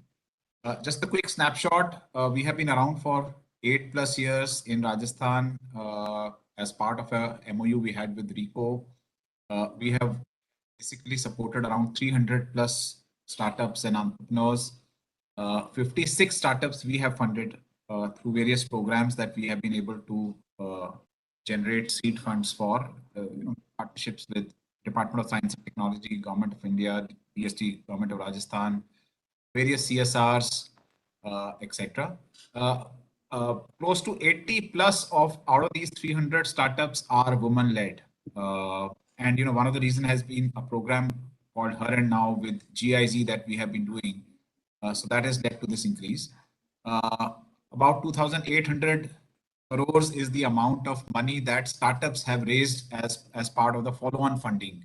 Of course, a large part of this is Razorpay, which is one of the startups that we have supported. I think close to 92% of this funds would be the funds that they have raised. But then there are other startups also which have been able to raise Series A, Series B funding. 3,700 is the total employment that has been generated by these startups over the last 8 years. These are some of the programs which have had a strong technology component in the last 2 years. I haven't included some programs like Invent program that we had been doing along with Technology Development Board and DFID, UK government, because that ended in 2019. I've looked at the last 2 years as a focus. So InnoCity is one program that we are doing to catalyze regional entrepreneurship in Rajasthan as well as Gujarat, along with SAP. We are doing this program called Citizen Innovation Lab with Umidyar Network, where we are looking at emerging technology sectors of civic tech, legal tech, and property rights tech. So civic tech is focused on wherever there is citizen to government interactions. So maybe a startup which is enabling schemes that get that are started by government, get them better access to schemes or better access to subsidies, or startups can basically put in their complaints or whatever their requests, etc. So some startups who are using some technology. Similarly, legal and property rights. Legal is more where they're trying to look at the legal bringing in efficiencies in the legal processes, etc. And property rights is essentially enabling the middle lower class segments to get better access to property rights, which is land as well as buildings. That's how we are defining property rights. We had done a program called Craft Catapult with the support of Department of Science and Technology, where we had looked at technology interventions in the area of craft and livelihood sectors. As I mentioned, we are doing this program called Her and Now with GIZ. It's not a technology focused program, but one of the outcomes is technology interventions. So a lot of the women entrepreneurs that we have worked with, so it's more of technology enabled enablement. So they were working without or using some basic levels of technologies. The idea of the program was to help them integrate technology either in their back end or in the front end or in their business processes. We are also doing two flagship programs of Department of Science and Technology, Government of India. So one is Entrepreneur in Residence EIR program, and the second one is Nidhi Seed Support Scheme. EIR is to promote very early stage entrepreneurs, provide them with 30,000 per month of grant to build technology prototypes, while Nidhi Seed Support Scheme is the next stage where they have done the prototyping to help them go to market. We have recently also set up a space in Jaipur and as part of that, we are also thinking of planning to develop a prototype development center there focused on crafts domain called the Anand Bajaj Limitless Ideas Hub. And we are also doing some programs with STPI, Software Technology Parks of India. Right now, not in Rajasthan, we are doing this in Punjab and Mohali, and it's happening virtually actually, Mohali and Pune, but we hope to start something very soon in Rajasthan also, in Jaipur. So quick summary of some of these programs. So the InnoCity program that we have done with SAP, we have supported about 56 startups and 13 startups have been funded through the program. So this is seed funding of about 15, 20, 25 lakhs or so. And 6 startups have received follow-on funding from VCs, venture capital funds, angel investors, etc. And these 3 are some of the prominent startups. There's a startup called InnoFarms, which has developed a technology for in situ fruit pulp creation as well as packaging, pasteurization, so that very close to the fruit orchards, farms, etc. The pulping and the packaging can be done so that the transportation cost reduces and directly they can sell to factories. So they are right now, I think, focusing more on guava and looking at 2 or 3 districts of Rajasthan right now. But the idea is that same technology can be used for various fruits. Cankri is another technology, another startup based in Jaipur. They're trying to develop activated carbon from coconut peat, which can be used for batteries and has a higher charge retention capacity, about 20-25% higher. And of course, it is environmentally sustainable because it uses coconut peat. It does not use any chemical sources or petrochemical sources, etc. And finally, there is Green Pots, which has a technology to slow down ripening using natural ingredients to reduce food wastage. There are of course many startups. These are 3 prominent ones which are doing some innovations.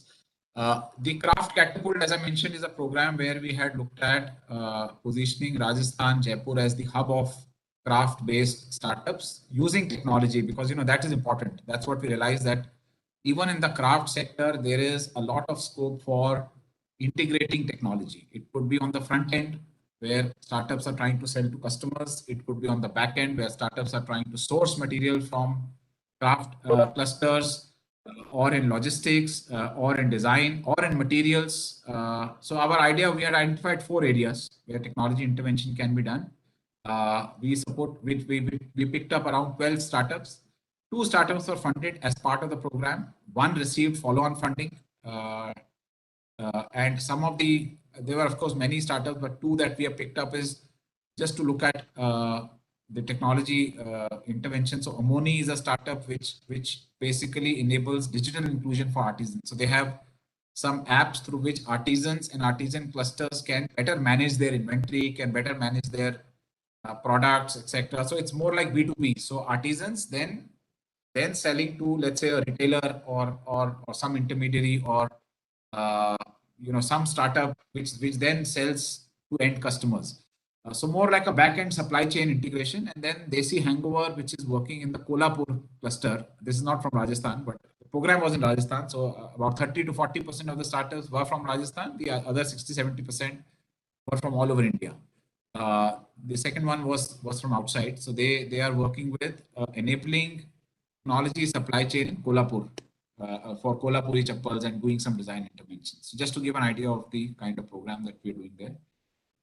This is the Her and Now program. 107 women entrepreneurs from Rajasthan were supported. 84 were also provided grants, small grants of up to 1.2 lakhs each for doing prototyping. 3 have received follow-on funding, and these are some of the interesting startups. So there is a startup called Amritatva. They have a algae-based process through which they cultivate oyster mushrooms, which is vegan and gluten-free. And then now they are, so while they were initially selling mushrooms, but they did not get too much of a success because people prefer the regular button mushrooms which are available in the market. So now they have dried it and created powder form, and now they've created value-added products, cookies, chocolates, etc. out of these. And those are picking up well. Sutrakar is essentially recycling, upcycling paper, creating fiber out of it, and then it's woven into a fabric. And then fabric used for various. It can't be. It's used largely for making bags. Right now, it's not used for clothing, but used for bags and rugs and all those kind of things. And Bansuli is working with, while they're based in Jaipur, but they're working with the tribals of Dang district in Gujarat, which is a fairly backward district, and doing a lot of work around bamboo. They started with bamboo jewelry, but after the program, we have now been able to develop some very interesting products, bamboo bottles, bamboo laptop stands, lampshades, those kind of things. and their sales have started to pick up now. Yeah, so these are some examples of, and the technology is really in terms of enablement. So, using technology to better manage their customers, better manage their suppliers, internal processes. Of course, there is some technology component, core technology component inherent in all of them. So treating of bamboo, rolling it, etc.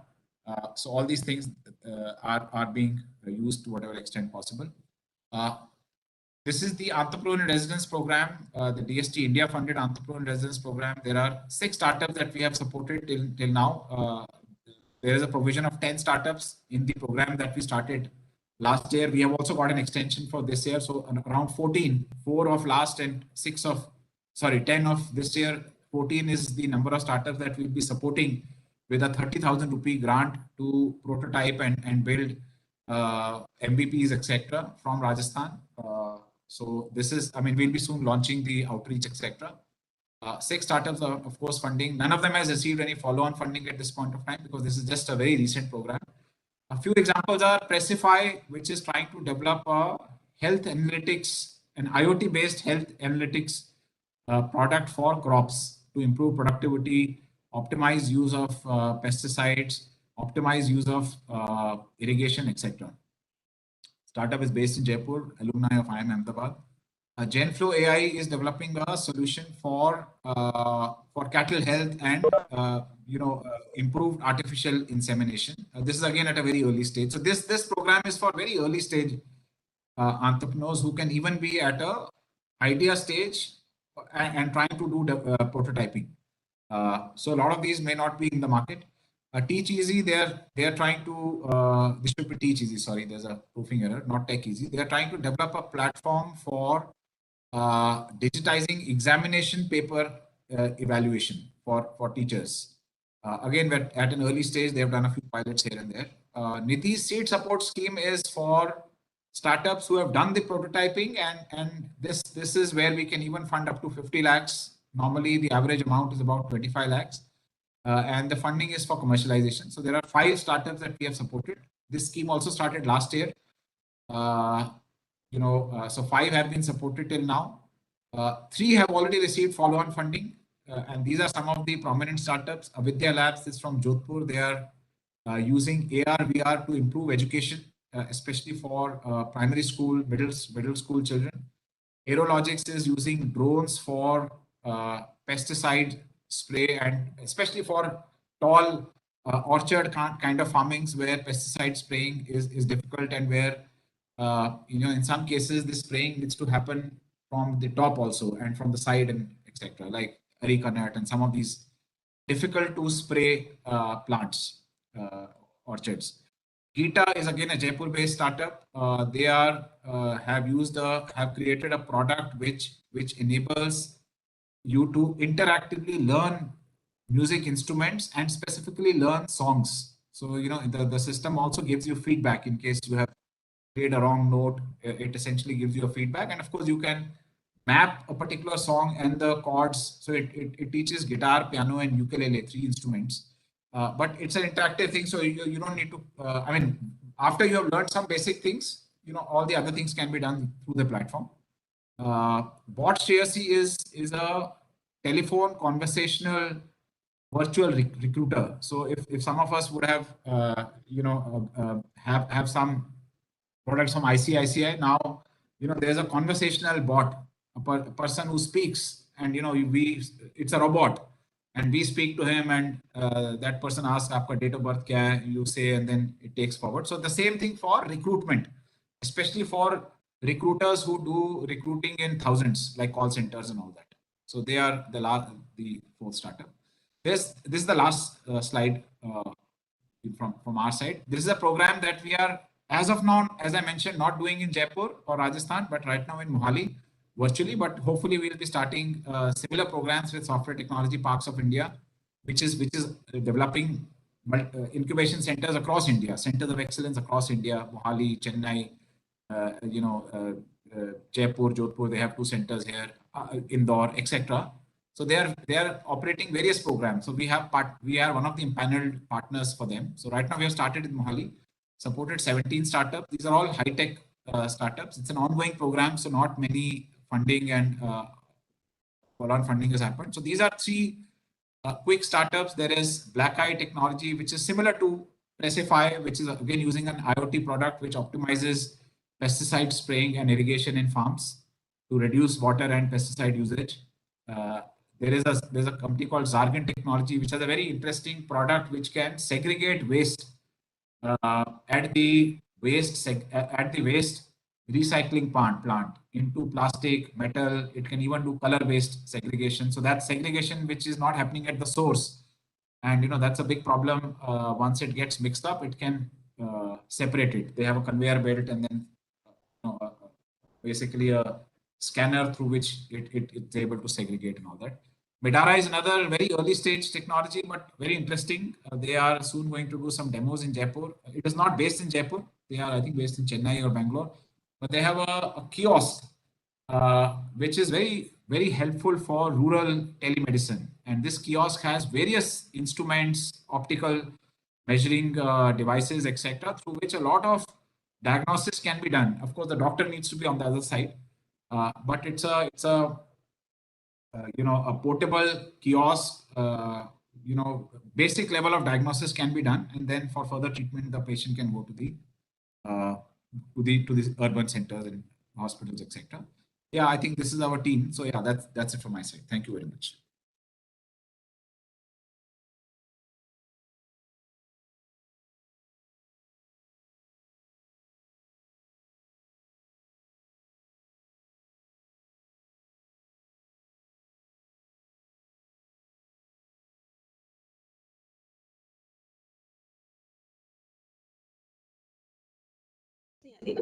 Hello.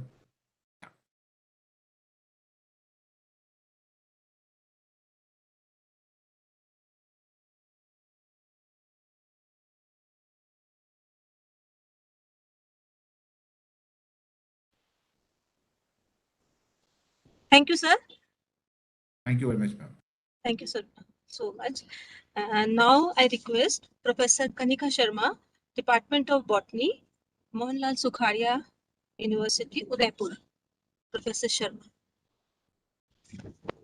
A very good afternoon to everyone. I hope I'm audible and my presentation is visible. Yes. Yeah. So I will start with brief.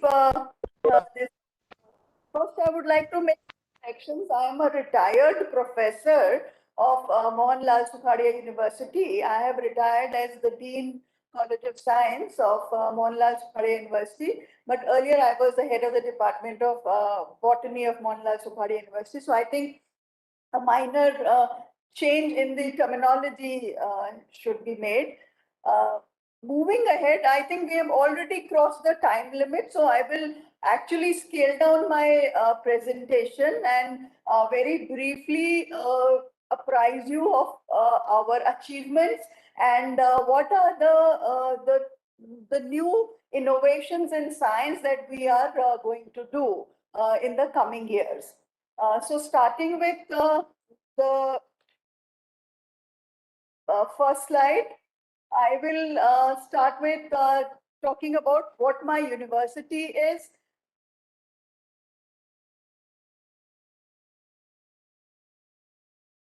Okay, so this is an overview of our of Mohanlal Sukhadia University. We are one of the oldest and the biggest NAC accredited A-grade UGC recognized multi-faculty state university of Government of Rajasthan, and we are situated in the southern part of Rajasthan.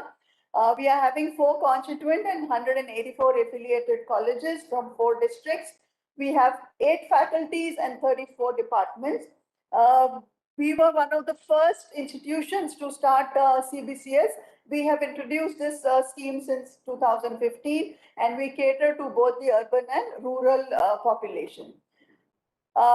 We are fortunate to stand in the rank band 151 to 200 of the NIRF ranking. Our Department of Pharmaceutical Sciences is ranked 67 at the All India level. And recently, the Outlook magazine has featured MLSU in one of the top 75 state universities of India. We got a grade in the second cycle, and we are all ready for the third cycle. But since due to COVID, the time limit has been pushed forward, so we will be going in for the next accreditation next year. Recently, we have established some new faculties, that is the Faculty of Engineering and Technology, Faculty of Architecture, Faculty of Visual Arts, then Faculty of Rehabilitation and Disability, Faculty of Physical Education. We have already started the courses in the Engineering and Architecture faculty, and Visual Arts is already existing, so they are already running PG and UG level courses. And very soon, the other two faculties will also become functional. We recently signed this last year. We have signed 8 MOUs with various institutions all over India. Then there are 10 MOUs who are in process, including few with the foreign universities like Singapore University, Ohio, Calgary, Alberta, Oxford, etc.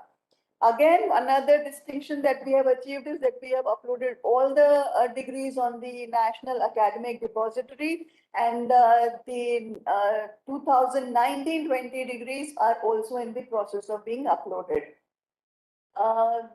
Recently, we have acquired 15-acre lands in Nadwara, Rajsamand district for establishment of Center of Excellence.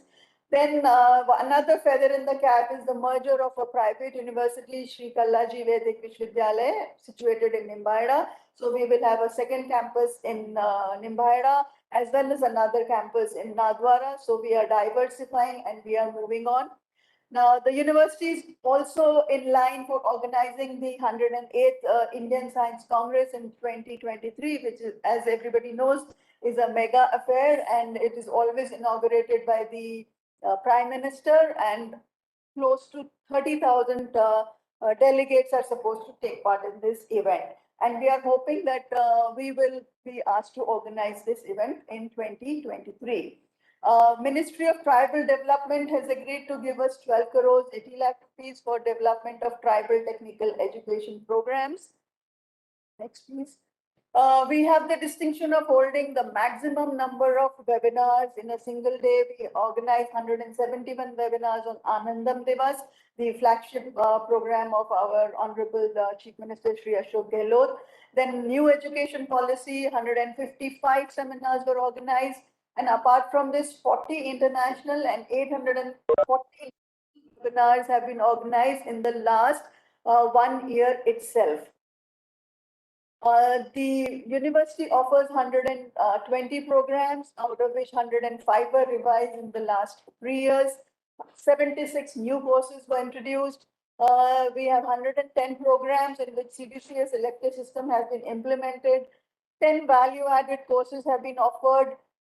The number of students which are going for internships, field projects, etc., is 1,551. This is the last 5-year data. Next, we have introduced some innovative UG, PG skill-based certificate diploma and PG diploma courses. And like I've said, I have scaled down the presentation a lot because already a lot has been said about things which are very common for all the institutions that we have been hearing from. But still a few innovative courses that we have started is disaster management, military science, Master of Social Work, home science, executive MBA, hospital management, solid waste management, community mental health, etc. 1,124 students have benefited by scholarships and precepts, which are other than the scholarships given to the students of reserve category by the state government. We also hold a lot of career counseling and guidance, workshops and competitive examination, coaching classes, etc. So 5,137 students have participated in such activities. Lot of capacity development and skill enhancement initiatives have been taken by the institutions by organizing workshops, seminars, etc. on soft skills, language and communication skills, life skills, and awareness of trends in technology. In last few years, close to 600 students have qualified in the prestigious NET, SLET, GATE, GMAT, CAT, TOEFL, and civil services examinations. In the last few years, 480 students have been placed in good multinational companies with a very handsome package. Next. This is another very interesting program that the university has started, which is known as Adivasi Milap Yojana, where we have adopted three villages, Kailashpuri, Hakdar, and Dhar, and we are organizing a lot of capacity building, skill-oriented training programs like seed distribution, plantation, clothes, mask and sanitizer distribution, etc. Next, please. The university has taken the responsibility for making people aware for the COVID problems that are hanging over us, and we have distributed more than 2 lakh masks in and around Udaipur. We have organized 31 vaccination camps, and average 1,200 persons have been vaccinated against the COVID virus in these camps. We also organize programs on AIDS awareness and blood donation. Another interesting program started by the university is Sarthi, that is strengthening association for research and teaching learning with Himalayan states. This is an exchange program where we are opening the avenues for students, scholars of these regions, the northeastern states, the 9 border states of Himalayan region of India, and the students will come here. They will be handpicked by the parent institutions, and they will be given all facilities over here. We will host them, and they will be allowed to do collaborative research on topics of national and international significance. Next, please. Our Population Research Center, which is a unit of the Ministry of Health and Family Welfare, Government of India, is also doing exceedingly well. It is amongst one of the 18 PRCs in India dedicated to population research. And we have already submitted another proposal for 481, which is under positive consideration by the ministry. The mandate of the research center is to carry out research and evaluation studies in the field of population studies, undertake evaluation of state-level population health programs, organize seminars, conferences, workshops, trainings, etc. The university is very dedicated towards the environment conservation, and the consciousness towards the environment can be reflected in the use of the availability of free rickshaw facility for the students and their parents and other stakeholders within the campus. Almost 90 or more than 90% of the buildings have been covered by solar panels, roof solar panels, which generate approximately 800 kilowatt energy. Thus, we are saving a huge amount of money per month on electricity charges. This is another very innovative best practice where the fine art department of our university has created several sculptures from the scrap or the waste material, and these are spread all over the campus. So instead of auctioning these or letting them rot, we have made good use of this thing, and it is a very, very innovative practice, which I think says a lot about our fine arts department. We have a very vibrant website. We have an IUMS system, a helpline. We can do live broadcasting of events. Next, please. And now we come to the research, innovations, and extension activities. More than 500 students of the university have received JRF, SRF, postdoctoral fellowship, or research associateship from the various prestigious funding agencies like RUSA, MHRD RUSA, that is UGC, CSIR, ICSSR, etc. Then 16 national, international agencies have extended financial support to the university. We have 18 departments which are being supported by the UGC, SAP, CAS, DST, FIST programs. And this is almost running to a huge amount of money that is being made good use of. Next, please. We have 8 patents which have been published or awarded. That is, 2 have been published and 6 have been awarded. More than 900 PhDs have been awarded, and we have 151 authorized supervisors of the university. More than 1,500 research papers have been submitted in the last 2 years, with the highest impact factor being 21.5. Books and chapters that have been contributed by the faculty amount to almost reaching to 500. 503 modules have been developed by, that is, the e-content has been developed and uploaded on the website. We have 172 collaborations with various institutions of high repute like CSIR, IICT, Hyderabad, IIT, Bombay, AIMS, Jodhpur, Saurashtra University, Rajkot, etc. We have conducted approximately 200 outreach programs through the NSS, NCC, Red Cross, etc. We have received a funding of more than almost 50 lakhs from Godrej, WHO, IBA, etc. Then 130 research projects have been financially supported by various funding agencies of the country, which are well known and renowned agencies, both government and non-government agencies. Next, please. We recently received 20 crores under the RUSA 1 program of MHRD and state government, which was used for new construction, for renovation, and for purchase of equipment, ICT related items, books, furniture, infrastructure, etc. Then we received 50 crores again as a second support from RUSA, out of which 15 crores is being utilized for establishing the entrepreneurship and career hub, and 35 crores is being dedicated for the research and innovation projects. Total 56 R&I projects are running in the university. Apart from these, the faculty has submitted 178 research proposals to various funding agencies, and quite a few of them have already been approved, and I am sure very soon they will become functional. Because since we do not have too much time, so I'm not going to get into the technical aspect of this, but we have most of the advanced instrumentation and other facilities in the university, and all the faculty are totally dedicated towards doing good research with valuable research outcome, which can be applied which can be applied, or rather I would say taken from lab to the land. Next, please.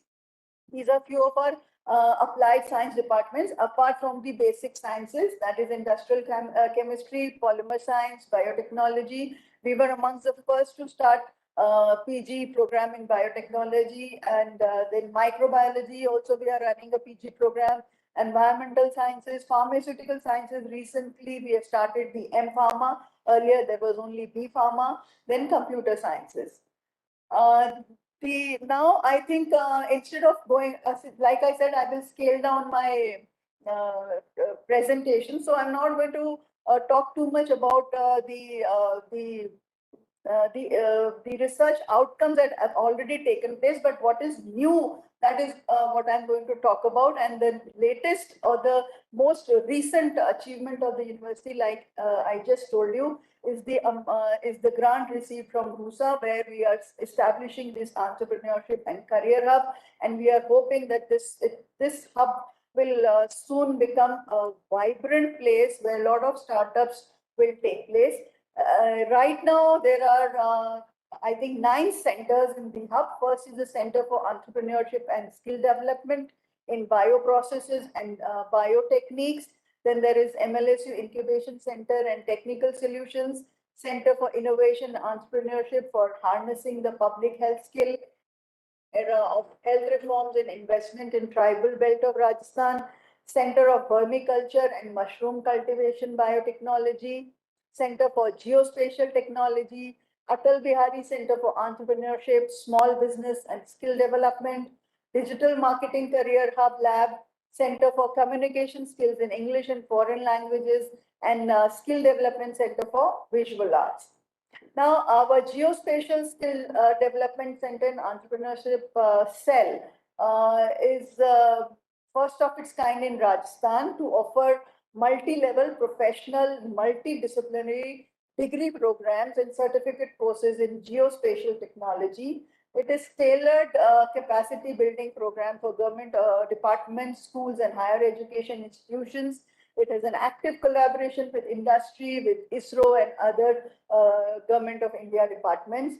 There are a lot of well-known, renowned people on board of this center who are giving us good advice as to how to go about it and reap or harvest the benefits from this center. Next, please. They have already organized 2 workshops and training programs, that is the web GIS training program and the GPS instrument training program. Next, please.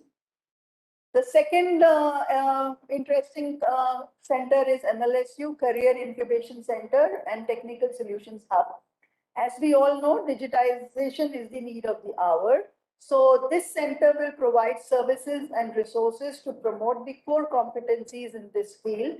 It aims to bridge the gap between the expectations. Most of the times what happens is the industry or the job giver needs something else, and the student is the knowledge that the student has is very different from what is required for securing or getting a job. So this center is going to bridge this gap between the expectations and the current academic delivery by creating industry-ready task force.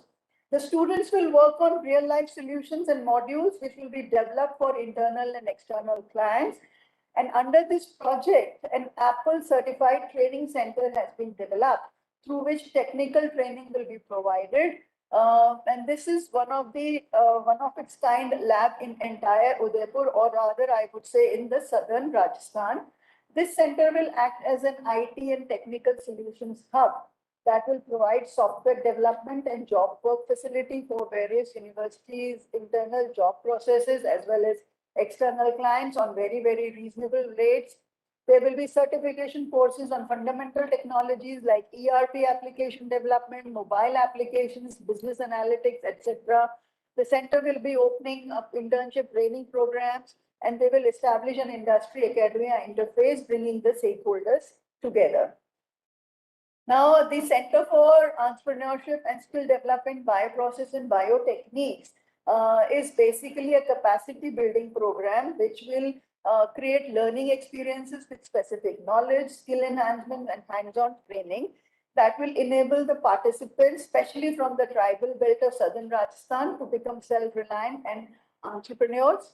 It is again first of its kind in South Rajasthan, will offer multi-level professional, multidisciplinary degree program certificate courses. The various courses are certificate diploma, PG diploma in bioproducts and bioprocesses, which have applications in herbal plant propagation, pharmaceuticals, phytocosmetics, perfumeries, nutraceuticals, etc.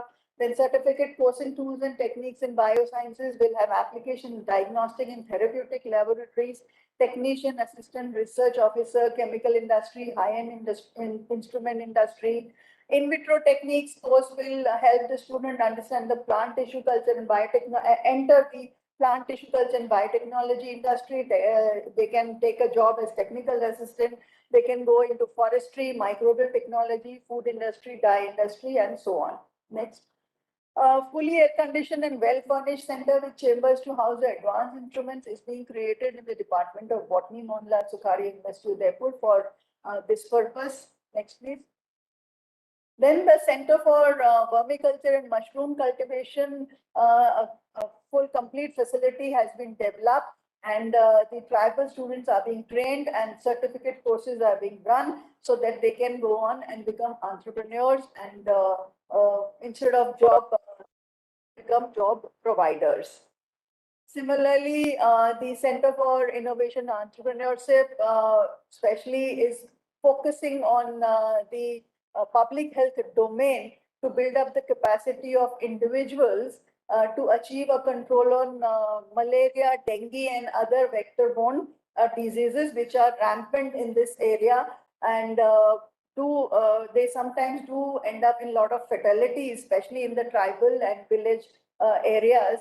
So this center is going to focus on that. They will develop a national level training center for the public health professionals, the entomologists and the epidemiologists from various government and non-government concerns will be associated with this. Such training centers are lacking in India. There are very few. So again, I think this would be another feather in the cap. Next, please. This is the facility that is being created for pesticide residue analysis, mosquito surveillance research in the Department of Zoology. The career opportunities for these persons would be environment and health service agencies, mosquito control programs, scientific research, teaching, and getting a position in various disease control centers like National Vector-Borne Disease Control Program of Government of India, etc. Next, please. The Atal Bihari Center for Entrepreneurship, Small Business and Skill Development is basically to make women aware of the various entrepreneurship promotion schemes and motivate them and help them in tackling the technical, financial, organizational issues and becoming entrepreneurs. This is another very interesting thing that has been developed with the help of RUSA funding, the Fashion Technology Lab. It is equipped with fully automatic and computerized high-speed advanced sewing machines, ironing sets, etc., and is imparting training to women from all walks of life, especially the tribal women. Then similarly, the Faculty of Management Studies is running a digital marketing career hub. The objective is to equip the students with latest digital technologies required for becoming professionals for e-commerce industry, which is again an area that is become very, very relevant, especially with the COVID conditions. So this center is conducting diploma and certificate courses in digital marketing and organizes workshops on digital financial literacy. This is a picture of the inauguration of the diploma and certificate programs. Apart from this, other certificate programs, courses in commerce and retail marketing management are being held. There are training workshops being held by the psychology department on cognitive behavior therapy, art therapy, emotional freedom technique, and so on and so forth. They have a well-established finishing school and placement cell, which is also organizing workshops and webinars and is also organizing placement camps for these students. Now, the 35 crores that were earmarked for the research and innovation projects. So in all, 56 projects have been given financial support, and all projects are mainly related to social, environment, and academic issues of South Rajasthan, such as capacity building and livelihood security, legal rights of women, impact of Manrega, tribal folklore and literature, smart village initiatives, prediction model for road accidents, electoral information system, protection of cultural heritage, contribution of mass communication to socio-economic development, pesticide resistance, causes of suicide, gender discrimination, marble slurry, soil rejuvenation, drug designing, library automation, blockchain accounting, energy conservation, etc. Since I cannot go over all the 56 projects, I will just talk about a couple of them or a few of them and what are their main objectives and what is the significance of their of these projects. So first is the capacity building and livelihood security of tribals of South Rajasthan through bioprospecting, biotechnological interventions, and disease management of ginger. This project, the objectives are the molecular characterization of ginger germplasm, then molecular characterization of the fungal pathogens of ginger, because ginger is an extremely valuable cash crop of South Rajasthan, and the farmers are actually losing a lot of yield due to the various diseases, and they are slowly moving away from ginger cultivation. So they are struggling with this problem, and we thought that this would be a good idea to understand the problems, to talk to the tribals do in vitro as well as in vivo work on this problem and come up with certain solutions so that we can give them eco-friendly and safe alternative bioformulations for management of fungal diseases. And we can also hold workshops where we can improve or give them suggestions for getting better yield for sort of a capacity building and livelihood security of the tribals of South Rajasthan. This project aims to deal with the strategies that will contribute to the sustainable development and improvisation of economy, employment and enterprises to the farmers of tribal rural population of southern Rajasthan, especially focusing on the ginger growing farmers. It would act as a catalyst facilitator for providing a platform and network to help the tribal community to voice their concern and to positively engage and have pace with the latest technology. Now, we are also establishing a D.S. Kothari Central Facility. We all know D.S. Kothari Saab was a well-renowned scientist, and we were fortunate that he was one of the founder members of the physics department of this university. And to honor him, we have established a central facility with advanced instrumentation. This is again a USA-sponsored program, and it will cater to the faculty and researchers from chemistry, pharmacy, physics, and all the other science programs of Udaipur and adjoining areas and also neighboring states. So it will provide research facility for science stream students, scholars, and other researchers. Then we have a very interesting program that is development of an adaptive learning management system, that is LMS. Now, massive open online courses, that is MOOCs, are now opening new possibilities. And as we have already seen for last 2 years, we have shifted more or less completely to online education. So I think online education is going to be here, it is going to stay, and we need to now shift our focus from the offline mode to the online mode. But there are a lot of problems related to the online mode of teaching. So this study aims to develop an adaptive LMS, which is based on the contingency theory of e-learning. It will alter the methods of content delivery of the same course to various learners based on a specific classification of these learners. For each learner, the LMS will identify the profile of e-learning fit through a combination of 4 factors, that is learner engagement, learner style, learning task, and the appropriate leveraging of IT capabilities. This LMS would be used by heterogeneous group of learners. Next, please. Now, another R&I project is electoral information system for e-governance and developmental planning.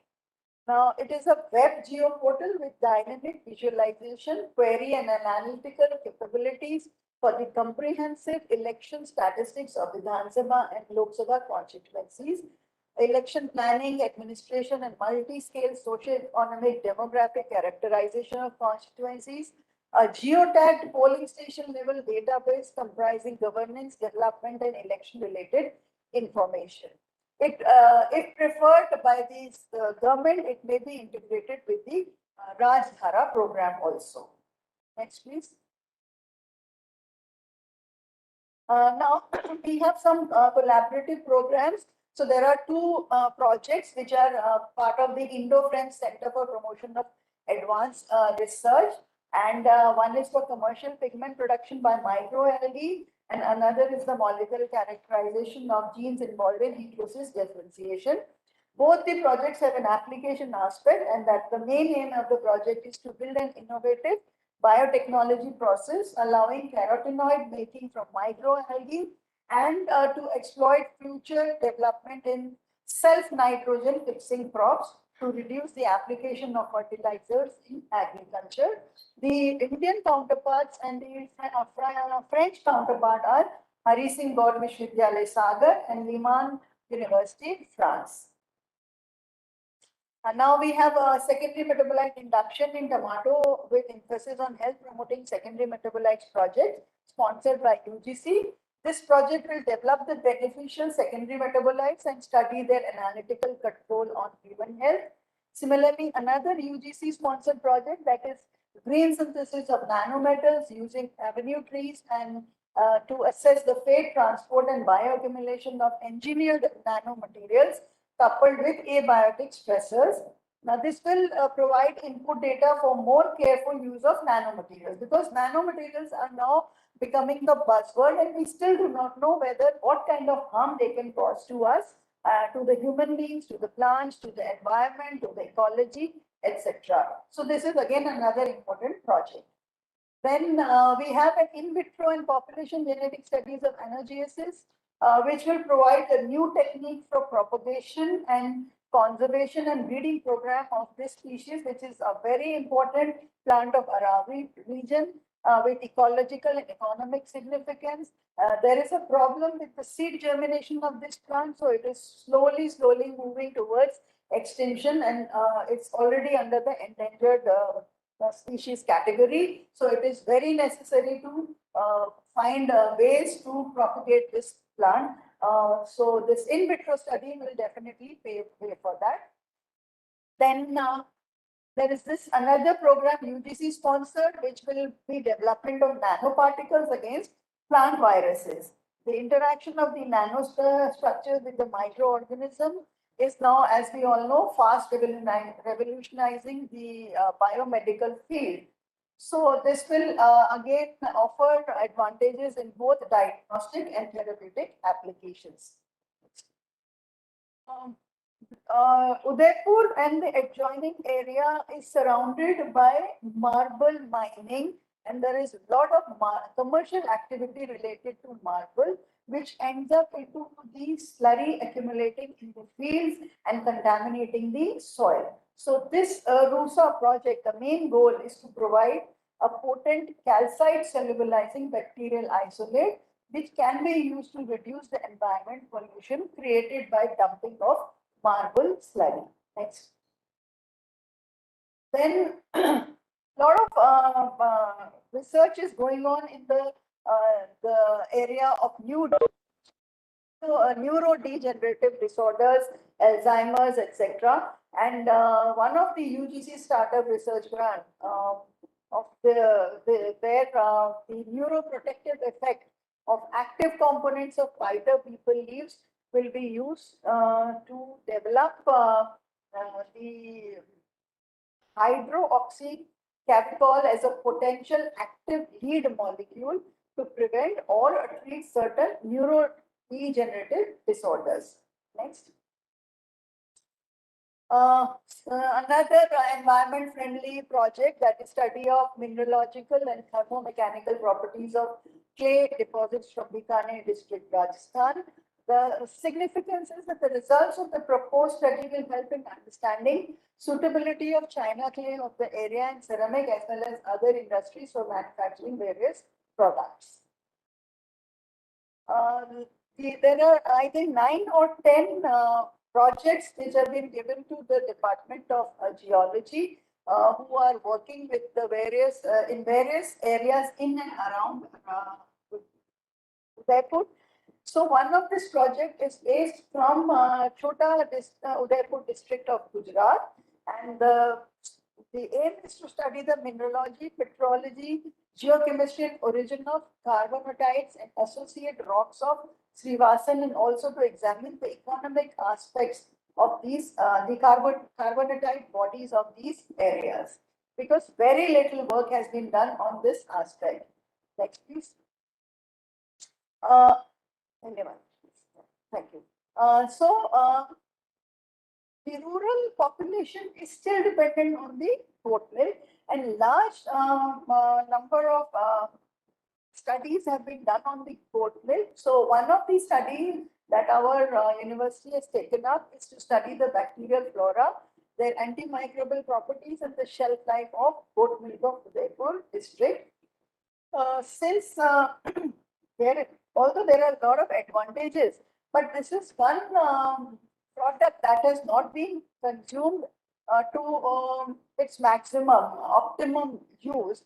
Rajasthan is the second highest producer of goat milk in in total milk production, but still, unfortunately, goat milk is not being utilized because of its odor, low shelf life, etc. So the aim of the project is to enumerate the bacterial flora, and the outcome will provide possible scope for utilization of goat milk at commercial scale, which will be beneficial for the tribal people of Udaipur region. Next, please.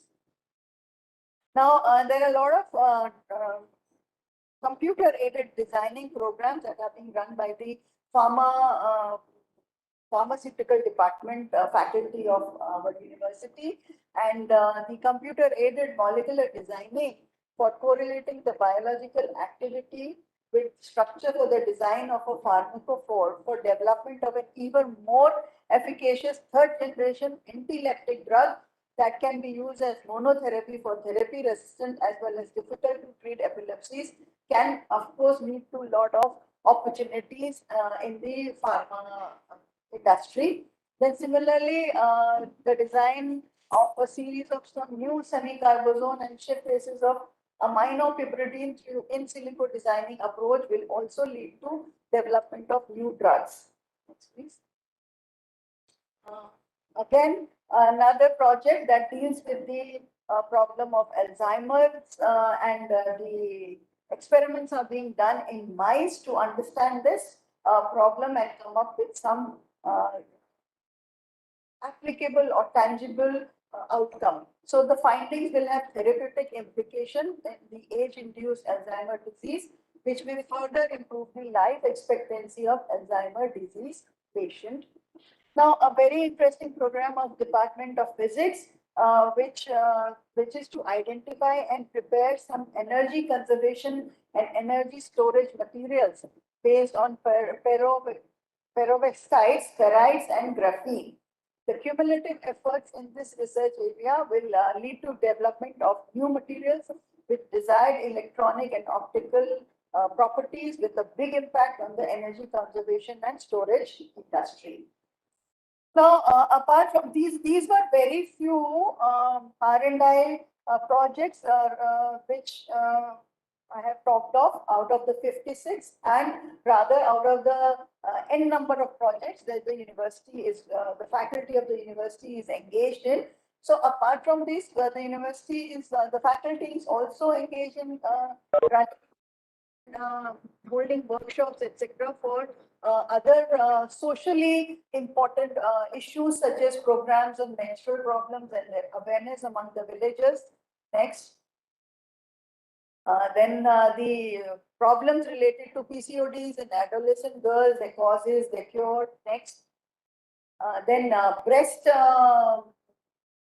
feeding, because this is one very important aspect which needs to be taken care of, and both the rural as well as the urban population, the mothers to be need to be made aware of the importance of mother's milk or the breast milk. So this is another program that the university is running. So I would like to conclude my presentation now. This is just a very, very brief idea that I have given you of the various R&I programs that we are conducting. There are a lot of other achievements, but due to paucity of time, I'm sorry, I'm not able to talk about them, maybe some other time. I take this opportunity to the Secretary of DST and all the team of DST for giving us this opportunity for presenting our achievements in front of you. And hopefully we shall have another chance to talk more about our achievements. Thank you. Thank you so much, Professor Sharma. This was our last presentation.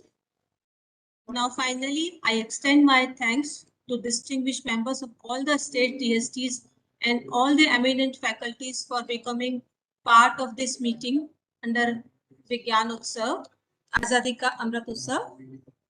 Now, with due permission of our Secretary Ma'am, I want to conclude today's meeting. Thank you.